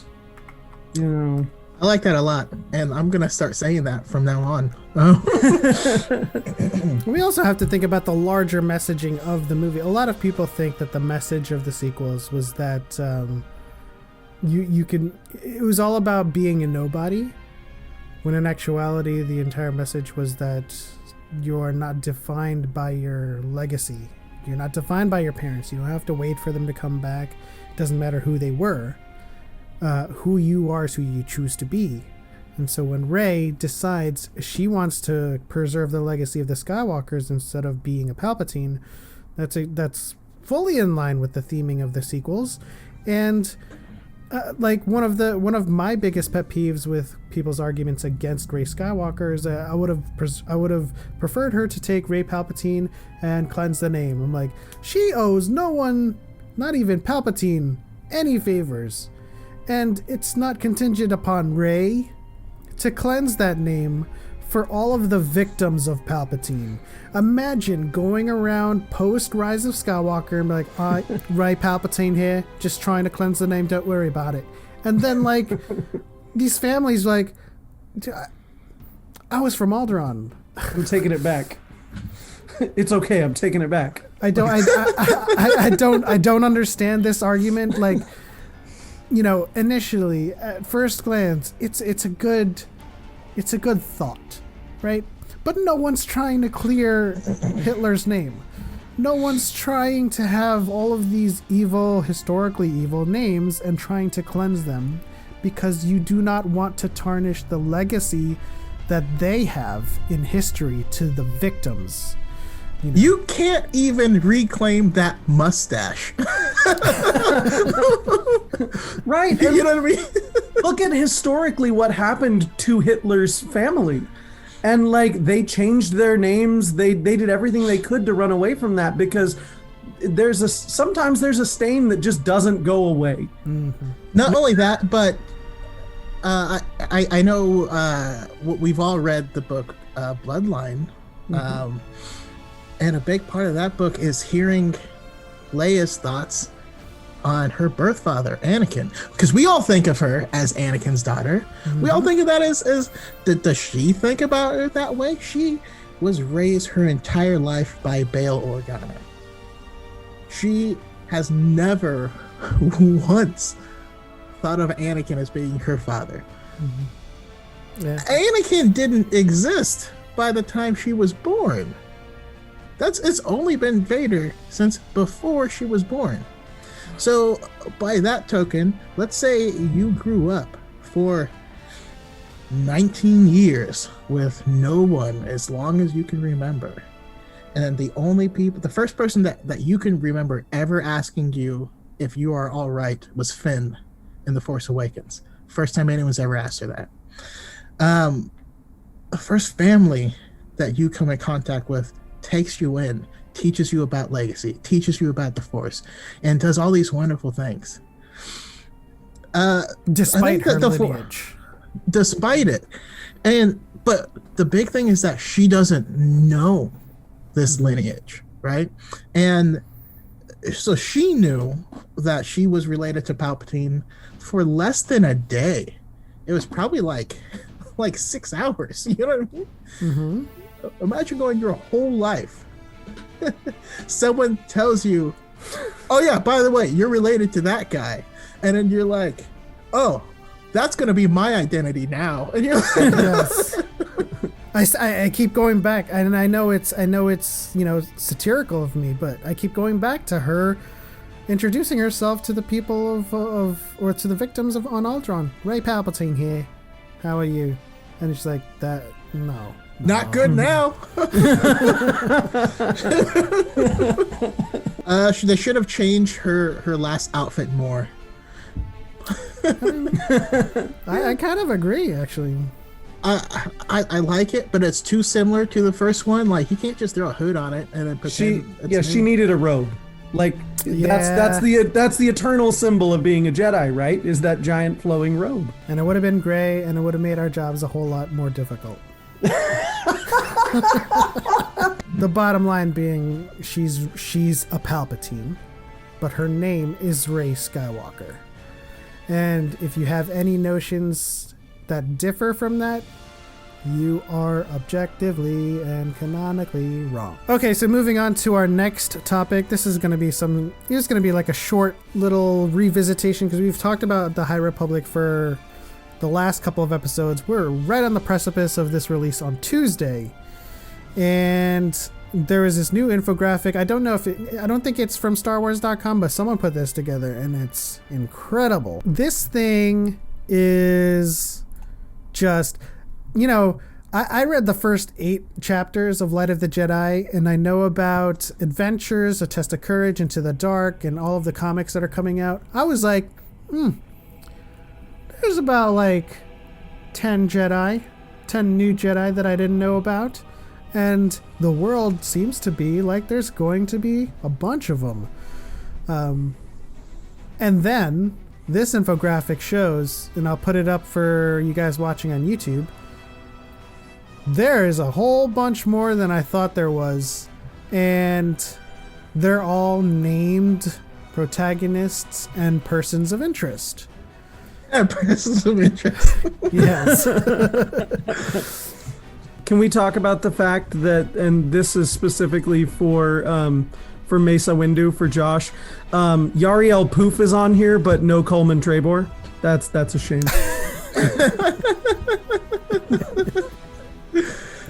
Seeing Oppo Rancesis on here also gave me, fear.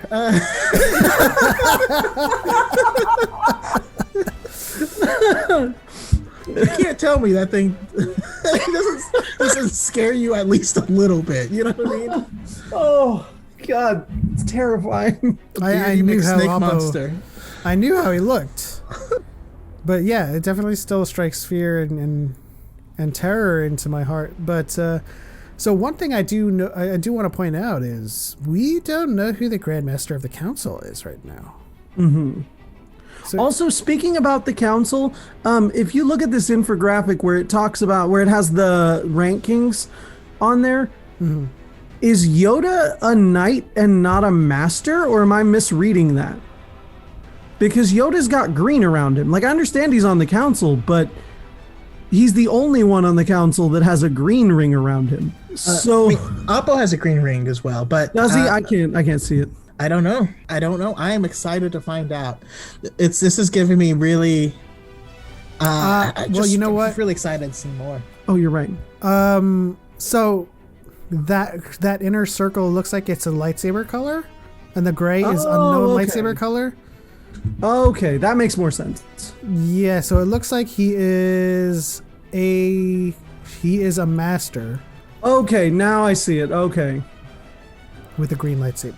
Thank you for clarifying. I mean, that's how I'm reading this infographic. I know the rankings is a little bit kind of. I just thought it would have been really crazy if, like, Anakin makes a big stink about how it's never been done that a Jedi Knight was on the council. And Yoda I thought it would have been hilarious if Yoda's just sitting there going, yeah, it's not possible. Man, everything's a slap in the face to Anakin. As it should be. It's like pretty much everybody's dead by this point. Like, most everybody. Just Oppo sitting there going, Okay, now that I'm looking at this infographic at full resolution, the person of interest is Addison Z. Mm-hmm. Knew it. But it also looks like the Council Master, or the Master of the Order in as we know it. So the Grand Master is unknown, but the Master of the Order is a Jorah Mali. Do we know anything about Jorah Mali? I don't. I love it. Yeah. I love not knowing. Also, what is... So the only thing that really goes around Yoda here is this relationship, this personal relationship to Efru Shin. Explain if you guys know anything about that. I don't. I was like, I have no idea, and I was like, what does this mean? Personal relationship? This is where our minds and our holocrons run dry. This is a completely new time. I'm so excited. There's nothing. We know nothing. That's why I'm so excited, because there is nothing. There's no precedent. There's no theories going into it. All we know is that the Jedi vector ships are awesome. Yeah. That was the coolest thing as I was reading. Have you seen the picture of them? No. I did, yes. So AJ, I'll have to send it to you later, but we do have a picture of them, and they look awesome. Yeah, definitely. I'm excited to see it. One of the things that does jump out at me is, I remember the original piece of artwork that we got, which was, a bunch of Jedi standing in a row. Most of it was like concept art. But now that we have this, we can kind of go through and see which ones of those were and weren't. And one that stands out to me, well, two, is Carrot and Tarek, which it's not very clever naming. You can't just do it. But they were on that graphic, and they just looked. They looked kind of creepy, but really cool at the same time. And I'm excited to see more. Okay, but if we want to talk about clever names, can we just bring up Burry Yaga Agabury? I laughed so hard when I read that. I was like, that's straight up his name. I love that we're continuing, though, in the High Republic with the tradition of, like, off-the-wall names. I love how, like, it's also kind of just, like, chronologically such a departure, right? We have Chewbacca, we have Tarful, we have Kersantin, and then Buri. It's so fun to say. And it's so much better than what we had in Legends, right? Because like Lobaka, it's like, okay. okay. You didn't even try that one. That's just chow mein and lo mein. Because they look like dogs. It's a terrible Chinese food joke. And then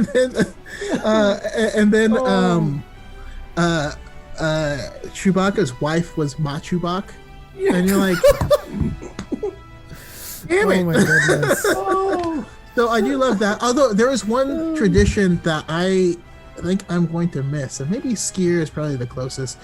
In Star Wars, you've always had all these crazy and awesome names, and then just one regular Coleman. name. Coleman Trevor. Coleman.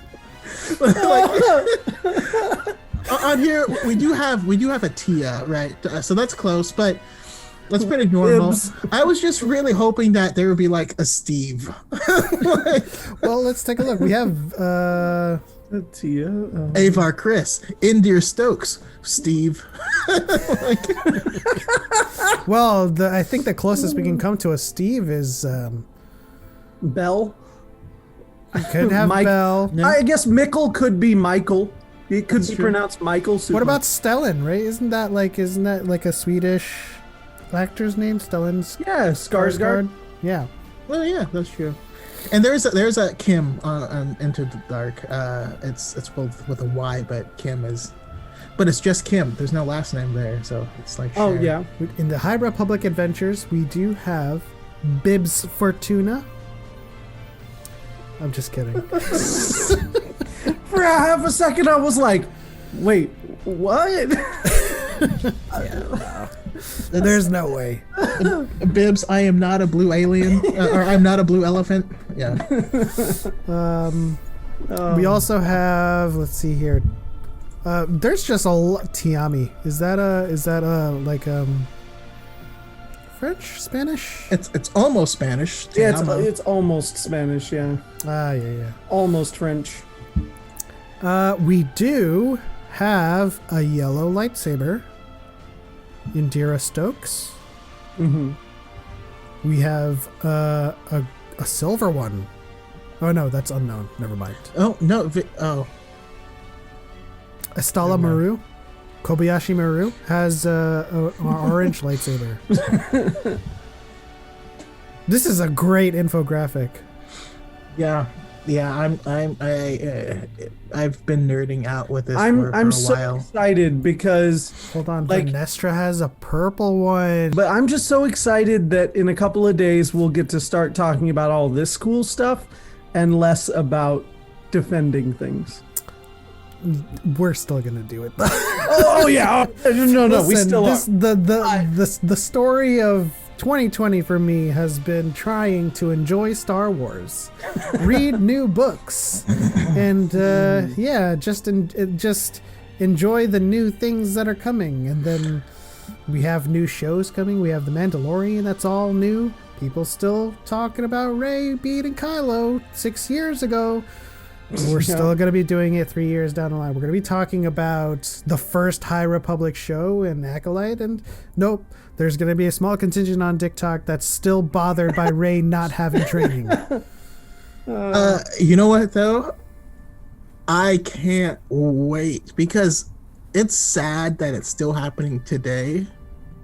It's gonna be so much sadder if years down the line someone pops into my comments with the profile name Rey is a Mary Sue. Like, yo. You know what I'm more Let it waiting go. for is I'm half expecting some people to read Light of the Jedi and go, you know, Avar Kriss is great and all, but she's kind of a Mary Sue. Rey was so much better. Oh my god. Like that's Yeah. what I'm waiting for. Is Yeah. if only they could be more like Rey. Yeah. True. But here's my thing though. Truthfully, is in my comments, and since I've become part of this community, and now have been able to talk to thousands of Star Wars fans on a daily basis, it's hard for me to comprehend people not growing up with Star Wars. You know what I mean? I feel like we all jumped in pretty much at the same time. But there's people who are finding it every day. There's people who The Mandalorian was their very first thing. I talked to people where their very first thing was playing Jedi Fallen Order. It's how they were introduced to Star Wars. Justin was introduced by playing the Lego Star Wars game. And each and every project going forward is going to be just that. There's going to be new fans on each and everything. So my big thing is I want to make sure that when they come into this fandom, they find a welcome place to be, that they get help if they need it, that they get information that they're curious on. And the coolest thing to consider is that when I was growing up, I literally thought I was the only person on the planet Earth that enjoyed the prequels. Literally thought it was just me. Right. And right now it feels like everyone loves them, and the most popular favorite movie is Revenge of the Sith, which boggles my mind. But at some point this is going to continue to get diluted and diluted and diluted, and eventually all these haters and things are going to be such an extreme minority in the community that it's going to be funny. And for any of us that are making positive and welcoming content, as long as we keep doing that, as long as we start making some like YouTube videos and stuff like that, all of these big voices, all these Mike Zeros and stuff like that are going to go by the wayside. After 10 years of saying that Kathleen Kennedy has been fired, people, I don't know, he's still gonna do it, but no one's gonna care anymore, and there's more of us. That's all. You know, and Absolutely. to tie it back into the talk of the sequel trilogy, to put a nice little bow on it, the sequels are all about legacy. And that's what we're here for, is to help spread the legacy that is Star Wars. We love it. We love all of it, some more than others, but we love Star Wars. And our job as custodians of this is to just share that love with people. And you're right, some people will come in at different points, and some people come in with more knowledge than others, and that's okay. They're all valid, and the goal is to just throw them all on the ship with us and have a great time and just keep blazing on through the stars. Absolutely. I'll always say, you know, it's okay to not like a movie. It's okay to have criticisms. But you'd be mighty happier if you moved on afterwards and started enjoying things again. Because no one's forcing you to look at Rey all day. You're not going to be angry all the time if you didn't. I mean, it's one of those things you think about. It's like, are you so angry that you are literally staring at Rey all day and you let it bother you? It's the TikTok algorithm. It's out to get them. They just want to get away from her, but she just keeps showing up. And then they click the three dots, and then they try to press not interested, and then her hand grabs them like, no, you're going to watch me. Right before they click it, the knot drops off and it just says interested. They're like, no. Oh no. Well, and like, they would do us both a favor if they just didn't interact, just kept their opinions to themselves. Because one, all they're doing is causing damage for the people who like it and hurting the community further. And they're doubling down on themselves because the more they interact with things like that, the more the algorithm's going to show them things like that. So if you don't want to see it, just do us all a favor and move along. Yeah. that Rey Skywalker video I had is at 31,000. But I don't know, it's just funny to me. I just hope that because there is one person who I now am super stoked every time they pop up, but they were so toxic in the beginning and they stopped. Like, I called them out on it pretty heavily, and then but now they're like, oh my goodness, I'm so happy that I'm slowly not seeing all this negative stuff. Like, my life is just better now and I'm happy. And this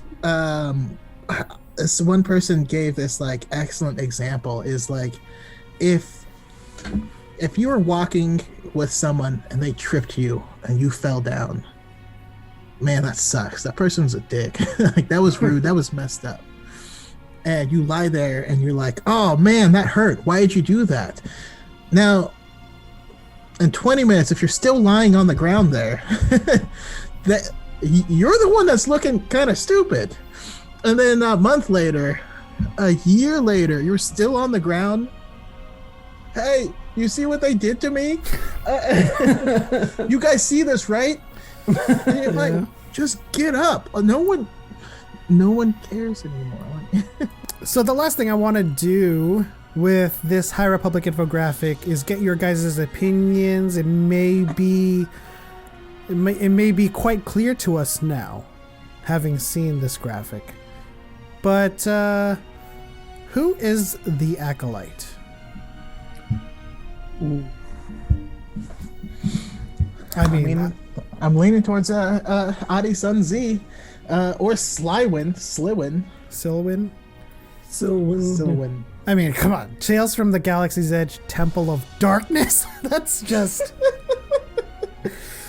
I don't know if that's just a tell or not, but if we remove this obvious, perhaps cusping of the darkness character, who amongst the characters we have in the other books that we have pictures of would you think has the propensity to fall to the darkness?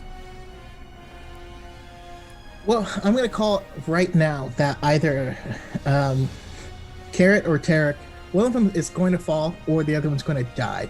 Tell me Darth Vernestra doesn't sound like a badass Sith Lord to become. She looks young in this book. Tail end of High Republic, falls to the dark side, becomes the Acolyte under Talon, maybe. I can see that. But I think we all know it's Adi Sun Z, right? Actually, it's going to be Burry Aga Aga Burry. Darth Buryaga. Darth Buryaga. That's an awesome name. I mean, Torben Buck just has that stern look, you know what I mean? And going back to Court actually, his helmet gives me Bane vibes. That's what it is. But just to the right of him, Torben Buck just has that kind of like that's the master you don't want to get. Like, you just don't want them to pick you. Is there any other Chagrian Jedi? Not that I can think of. No. I know these are just all awesome though. I'm excited. Mikkel Sitmati is reminding me of the younglings from The Gathering. And that's why I kind of hope that Mikkel ends up being like the dark side, because that would just be it would just be confusing to see. I'm excited to come back to it in 6 months and fill in all this information and just kind of look at this and be like, look at how wrong we were about things. Like, look at how amazing Darth Buriaga was. Look at Edison Z. She's the avatar of light. Yeah, there's gonna be like 5 editions, right, of this infographic.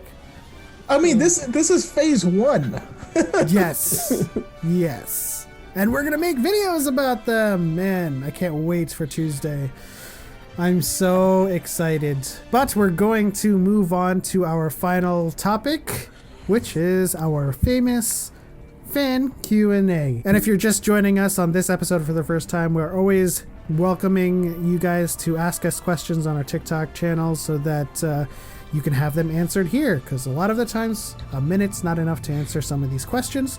So of course you can also leave your comments in the comment section below and ask us questions there. Okay, so I have one from X Ronin Shadow X. How did Revan die? So when you read the Revan book, basically after the ends of the Knights of the Old Republic, Revan retires and he has a son with Bastila, his name is really stupid because it's just Revan's name, but just slightly rearranged. He has this bad dream that the Emperor of the Sith Empire is going to start another war, and that's actually the war that you find in the game. So he goes out for an adventure trying to stop him. Long story short, he doesn't die on that mission. He gets captured and imprisoned. Mitra Surik dies and remains as a Force ghost in order to encourage Revan. And Revan, while he's being encapsulated there in stasis, finds that he can kind of worm his way into the Emperor's mind and is trying to stop him from making or delay this war as long as possible so that his son will never have to experience war. So he doesn't die in the story. Later in the game, you actually free him, and you fight him, but you find out that his personality has been fractured and there's 2 halves to it. After you defeat him, the good half is like, oh, I understand what's going on now. I'm going to become one with the Force. And then he starts to do that, and then the bad half decides not to at the last moment. So it's thought that the good half became one with the Force, and it's the bad half that remained and escaped. And nothing after that. So he didn't die, but he did die.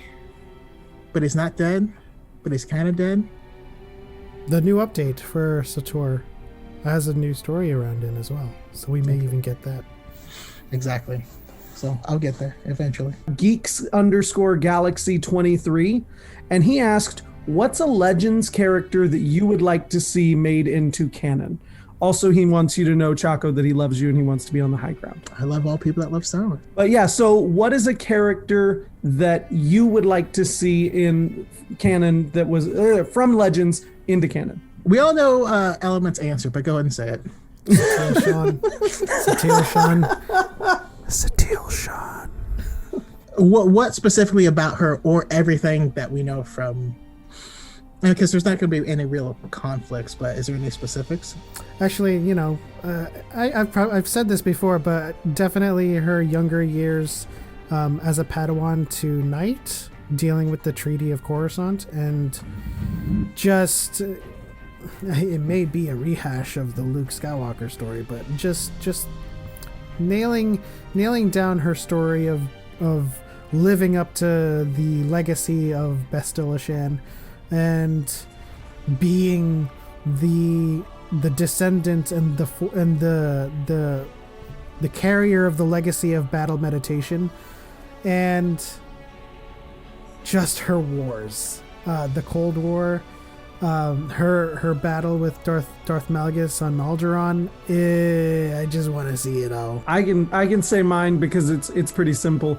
I want to see Darth Krayt in canon, but that is just 100% because of the look in the Legacy comics with the helmet and the suit. That's what I want. I want a Sith Lord that's just utterly evil, like worse than we've seen looking. And like, I love Darth Krayt, but just especially for that look that he cuts. Imagine that figure on screen. Yeah. He does have that drip. Okay. For me, I am. Yeah. Cyber 17 is just so cool. She's a barbell Jedi Master. So basically, I grew up loving the 90s Spider-Man cartoon. That really is what got me into Marvel and the comics and into geek culture altogether. And one of my favorite recurring characters was the Lizard. Especially like when he would be good and would help out Spider-Man. So a barbell is a lizard, similar to Trandoshan, but not. Imagine that, but a Jedi Master. Like, how cool is that? So if you can imagine how using the Force can amplify your physical attributes or whatnot for a human, jumping to incredible heights and all these things, imagine for a lizard with this strength and like this tail and all this stuff. And I don't know, she was just a really cool character, and being a lizard had no emotion, and so sometimes her actions would almost seem evil or mean or Sith-like, but they weren't done with any negative emotion. She's just a really fascinating character, and who I would love to see brought in. Bedazzler asked, would you rather fight 100 Porg-sized Wampas or one Wampa-sized Porg? Jesus. One Wampa-sized Porg. I'm just imagining the eyes of that Wampa-sized Porg, though, staring into my soul. I'm picturing it how it was stomping on the lightsaber and that being my body. Just extreme prejudice. What are the parameters of this fight, though, right? Are we Jedi? Can we force push it off the cliff? Am I in my apartment still? Yeah, that changes a lot of things about my answer. Do I have the high ground? You just hear something in your basement and you go, well, what's that noise? And it's just 100 Porg-sized Wampas crawling up the stairs. Yeah. I mean, I just chalk it up to like being able to control one versus controlling the many, and I don't know if I have the bandwidth for 100 Porg-sized Wampas, because Wampas are ferocious in and of themselves. So I mean, I mean, I agree. I feel like you'd have a better. Actually, no. I have to disagree. I will take the Porg-sized Wampas, even though they're more dangerous. Like they're gonna be biting into my flesh and stuff. But I feel like I can stomp them 2-3 at a time. Yo, I feel like you prefer mosquitoes to a big bumblebee. I've told you I've literally died running from a bumblebees before. and I'm not afraid of wasps or bees at all. So yes. Yeah, see, I'm pretty out of shape, so I don't think I could outrun 100 tiny Wampas, but Porgs don't seem particularly agile, so I think I might be able to run from one giant Porg. Stick to mainland. Lube YK.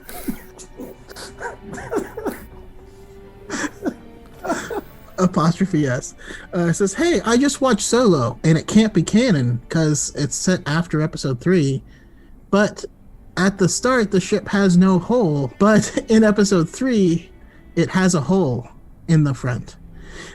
Basically we see a ship that looks like the Millennium Falcon during the events of Revenge of the Sith. Yeah. So they're curious about that. Your guys' take. There's more than one Corellian YT-1300 ship out in the galaxy. So not everything. And your guess, you're talking about the mandible notch? Yes. The front phalanges. Yeah. That's what I said in the quiz. I don't know if I actually I ended up giving that one to you, but in any case, yeah, I think that notch has always been there until it was until it was it the Kessel Run that they lost it? Yes. Yeah. Yeah. So it was lost during the Kessel Run. Yeah, I'm in the same boat. Like, I got nothing more to really add. Like, it's like I made the comment the other day that, like, the Millennium Falcon is nothing special, and when Han is bragging about everything, like, he's just blowing smoke up their butt to try to get them to pay him more money to take them on this trip. Like, the Falcon isn't necessarily super special. Yeah. I'm wondering if a triad is happening right now. Because I mean, literally the same day that I said, it's not the one ship in the galaxy you need an ace pilot to pilot. And then I saw your video and was like, another person. I was, yeah. So I've known this was a triad since I followed him at 200. I was his 231st follower. I remember the number specifically. I was like, "Who is this guy? How come I haven't seen this before?" Yeah. But yeah, I mean, I agree. You know what? Here's the thing, though. It may very well be the Falcon. I mean, but this is years before, and Lando was the one that added the escape pod in the front phalanges, the mandible notch. It was Lando that added that, so it could very well be the Millennium Falcon, but it may vary. There is no such thing as a truly unique ship, with the exception of Anakin's pod racer, which is not a ship. So, they made lots. Hey, he's a pilot and has been all his life. X-Core Gamer Skills on TikTok wanted me to ask to better explain the mirror sequence in The Last Jedi, like the scene in the well. And I want to go first because I want you guys to correct me, because I'm someone who I don't think I quite understood that scene. No, this is largely speculative, so there's no correcting. But so the way I looked at it was it mirrors the scene in the cave on Dagobah, where she faces what she fears more than anything, which is that she's nobody.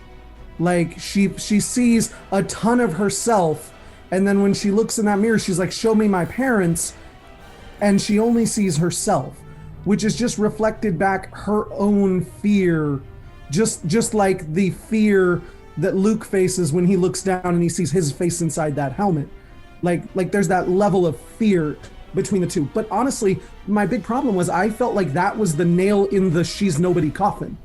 Like, I felt like that was the thing that when I watched The Last Jedi, that was like, man, she really is nobody. And then Kylo Ren confirms it, you're nobody. And I was like, that like sold it for me. And so it's hard for me to really understand the subtext of that scene within the entire trilogy.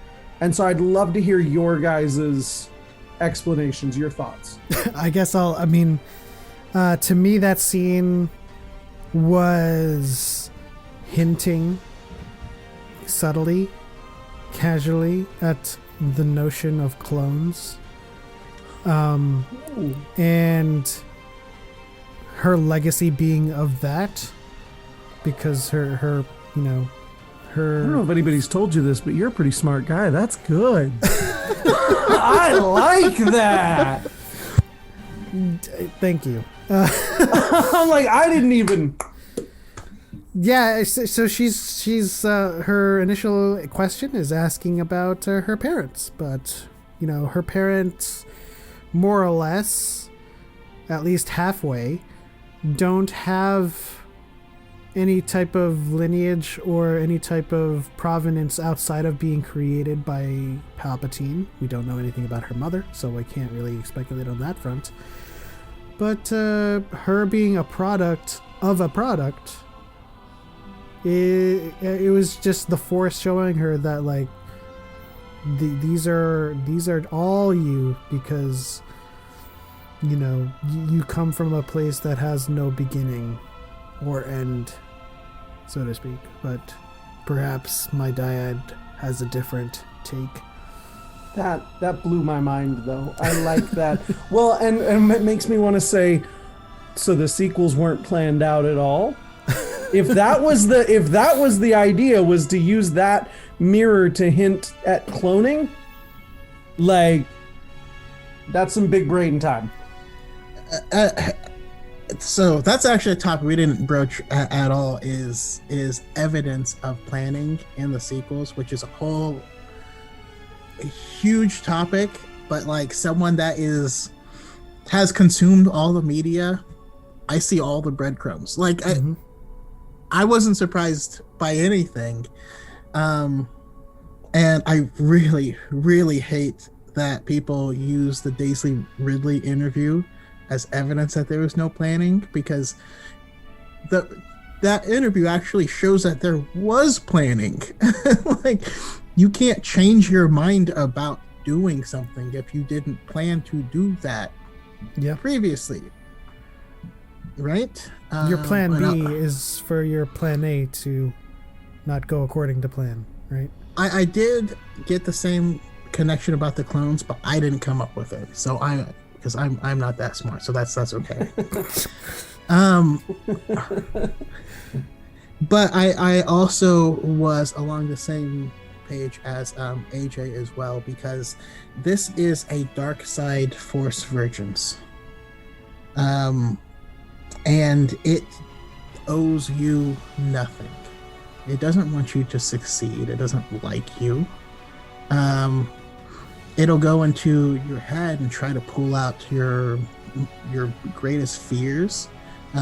It'll go into your head and pull out any information that you have, and it'll let you manifest the worst things possible for you. And if you want more information on it, there's actually a short story in the From a Certain Point of View book, Empire Strikes Back, called Virgins, and it's told from the point of view of a dark side Virgins, specifically the one on Dagobah. It's told by the Virgins in the cave, and like how Yoda outsmarts it. It's actually pretty clever. It's a good story. So other than that, there's not much I can add beyond what you both said. But yeah, it gives us hints about the characters, about information that they don't know or understand about themselves, and it will produce for them their greatest fears. So I know I'm not being original, but I'm being square in between both of you on it. But that's where I came out of it. Hey, you're bridging the gap. We're both right, and you're the one who's gonna put that out for everybody, right in the middle. I was the one who bridged your minds. Oh my God! No, who's cutting Choco in half?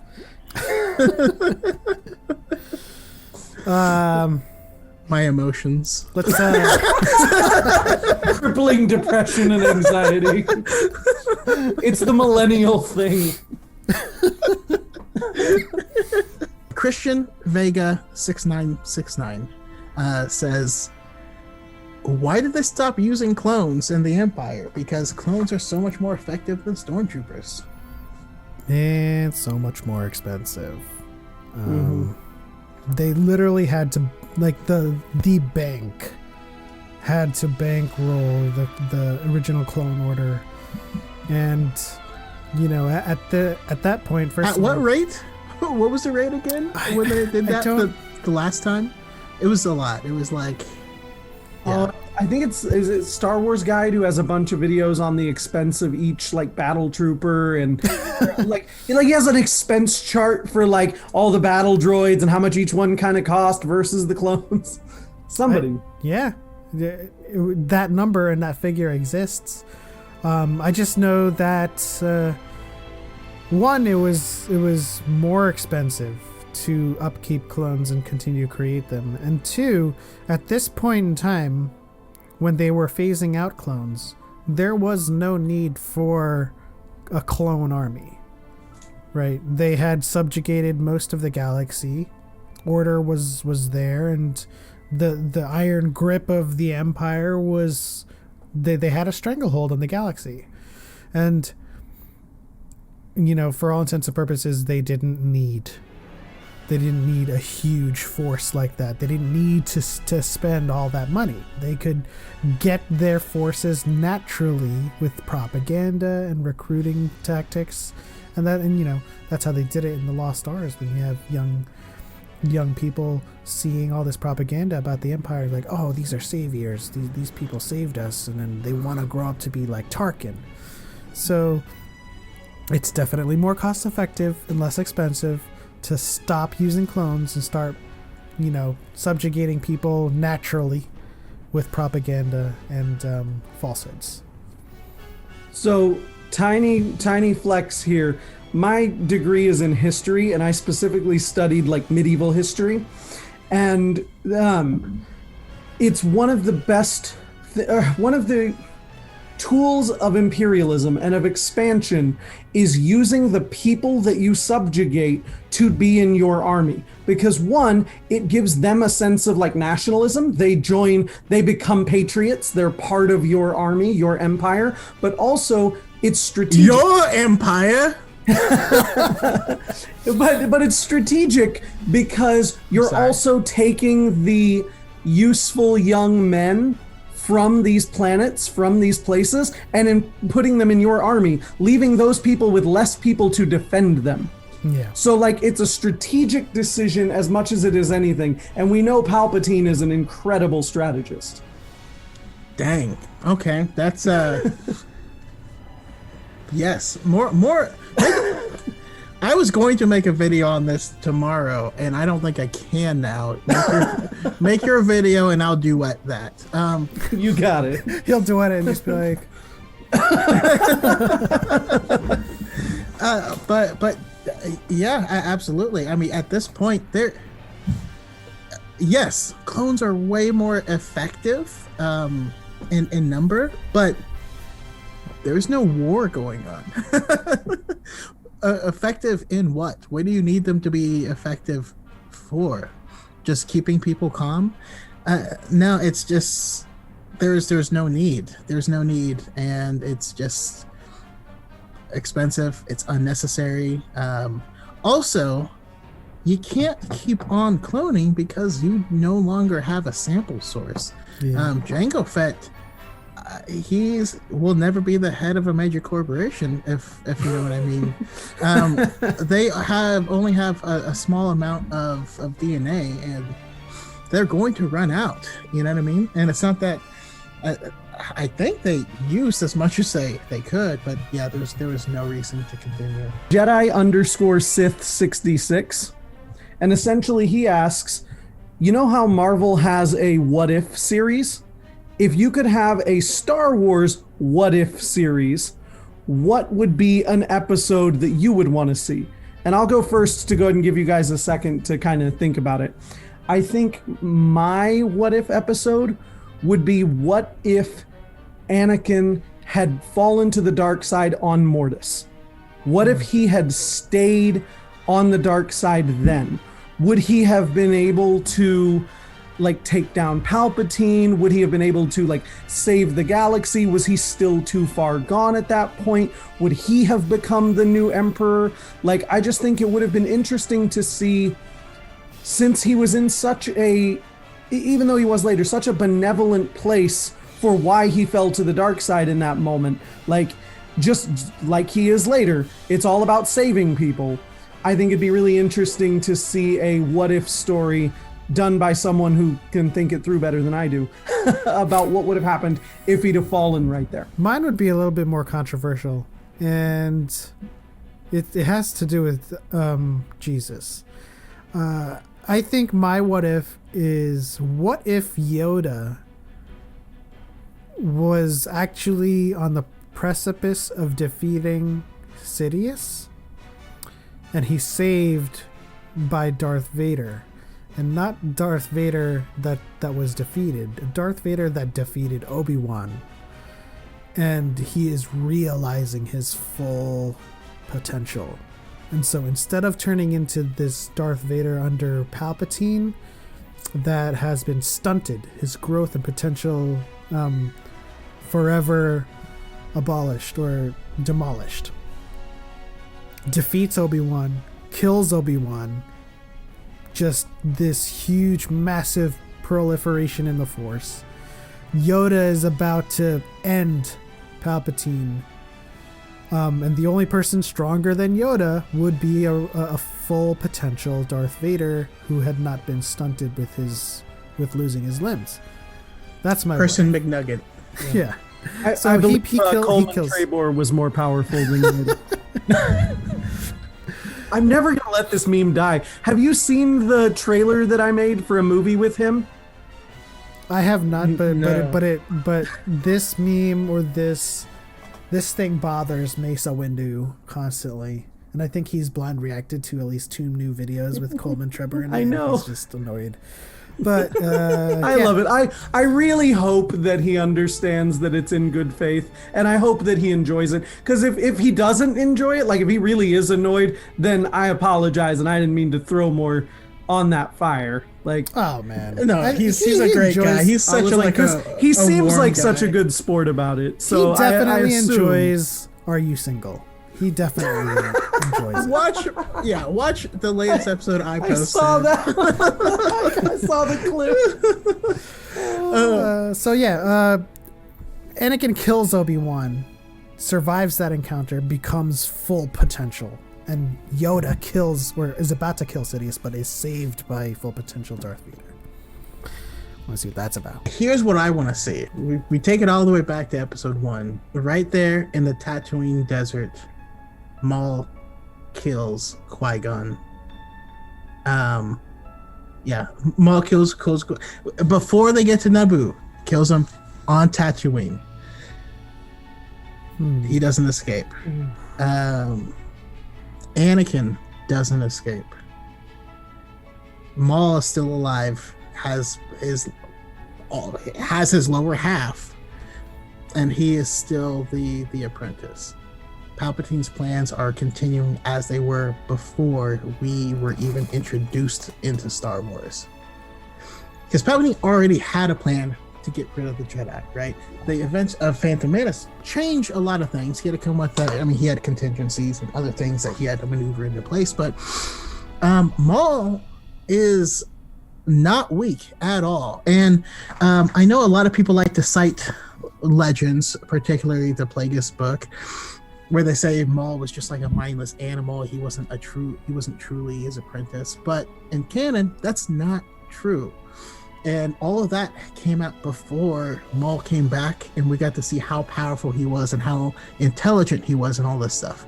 And I think he would have made a great actual apprentice. I feel like the galaxy is far different, and there's this super powerful guy who's a famous racer on Tatooine, who is just learning this stuff by himself. He's just good at everything. He may not have trained it, but he was accessing the Force, just like every Force-sensitive being ever does, accesses it without training automatically as a sixth sense. I think that'd be fascinating. I think so too. I love the Darth Plagueis book, but I hate the way it treated Maul. Like, I hate it, and I love that canon has treated him so much better. Absolutely. But that's definitely something that's, definitely crossed my mind many times, because I firmly believe Palpatine had a plan in place for every possible contingency. That's why it irritates me when people are like, hey, if it wasn't for the Jedi, Anakin wouldn't have turned. I'm like, no. This wasn't even the first time Palpatine tried to turn Anakin. And it was certainly not going to be the last. The very last time Palpatine was going to try is just the time it was effective. But he had contingencies. Like, Order 66 was not the only order. There's a reason it was 66. It was not number 1. There was more. Like, there was so many contingencies. I don't know. Yeah, well, and Anakin changes the plan. He does. Like, meeting Anakin does change the plan. And because I've always been of the idea that Maul was a perfectly fine Sith apprentice. He lacked patience, which we see in, like, the comics, that he didn't have the patience that Palpatine required. But power-wise, like, he was a darn near perfect Sith. Yeah. Like, he was the embodiment of what a Sith should be. He just lacked the patience that Palpatine needed. And if he hadn't met Anakin, if Maul hadn't died, I think you're right. I think that they would have been a force to be reckoned with all on their own. Yeah, a lot of things would have changed if he didn't get defeated by Obi-Wan. If he had just come out of that, unscathed.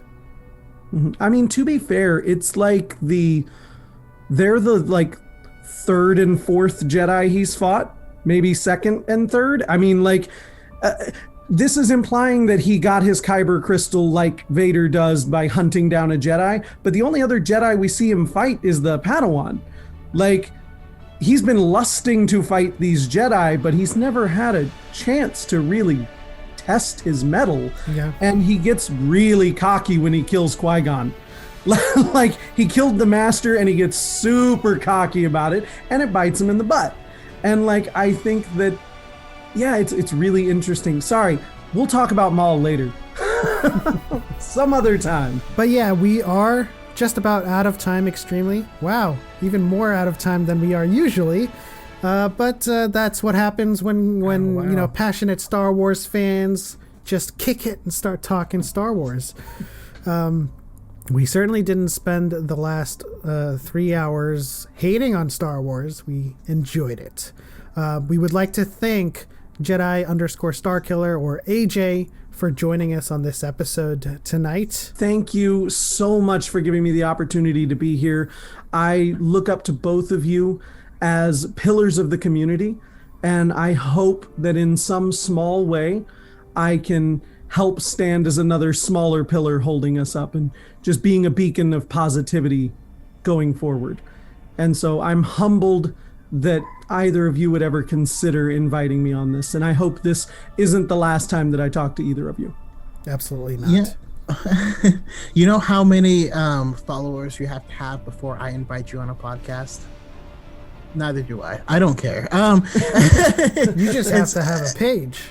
For me, as long as, I mean, as soon as I saw your content, I was like, okay, this guy is passionate. He loves Star Wars. He's not a dick to people. And like, yeah, doesn't matter how long you've been doing it. Doesn't matter how long you've been a fan. None of that matters. The only thing that matters is the heart that you use, that you share with this community. It's literally the only thing that any of us care about. And personally, when I started, I was always looking up to Element because he's still my favorite content creator on the app. So, so it's cool for me. And there was another guy named Combe who quit the app, who Element looked up to when he started. We actually, all of us did a Luke Skywalker podcast together, which it was really cool. But yeah, it's just the gift that keeps on giving, and we appreciate your perspective and everything. Just keep doing it. I mean, there's more of us, but you are an exceptional content creator and beacon of light in the community. That is the end. And on to the next one. And may the Force be with you always. May the Force be with you.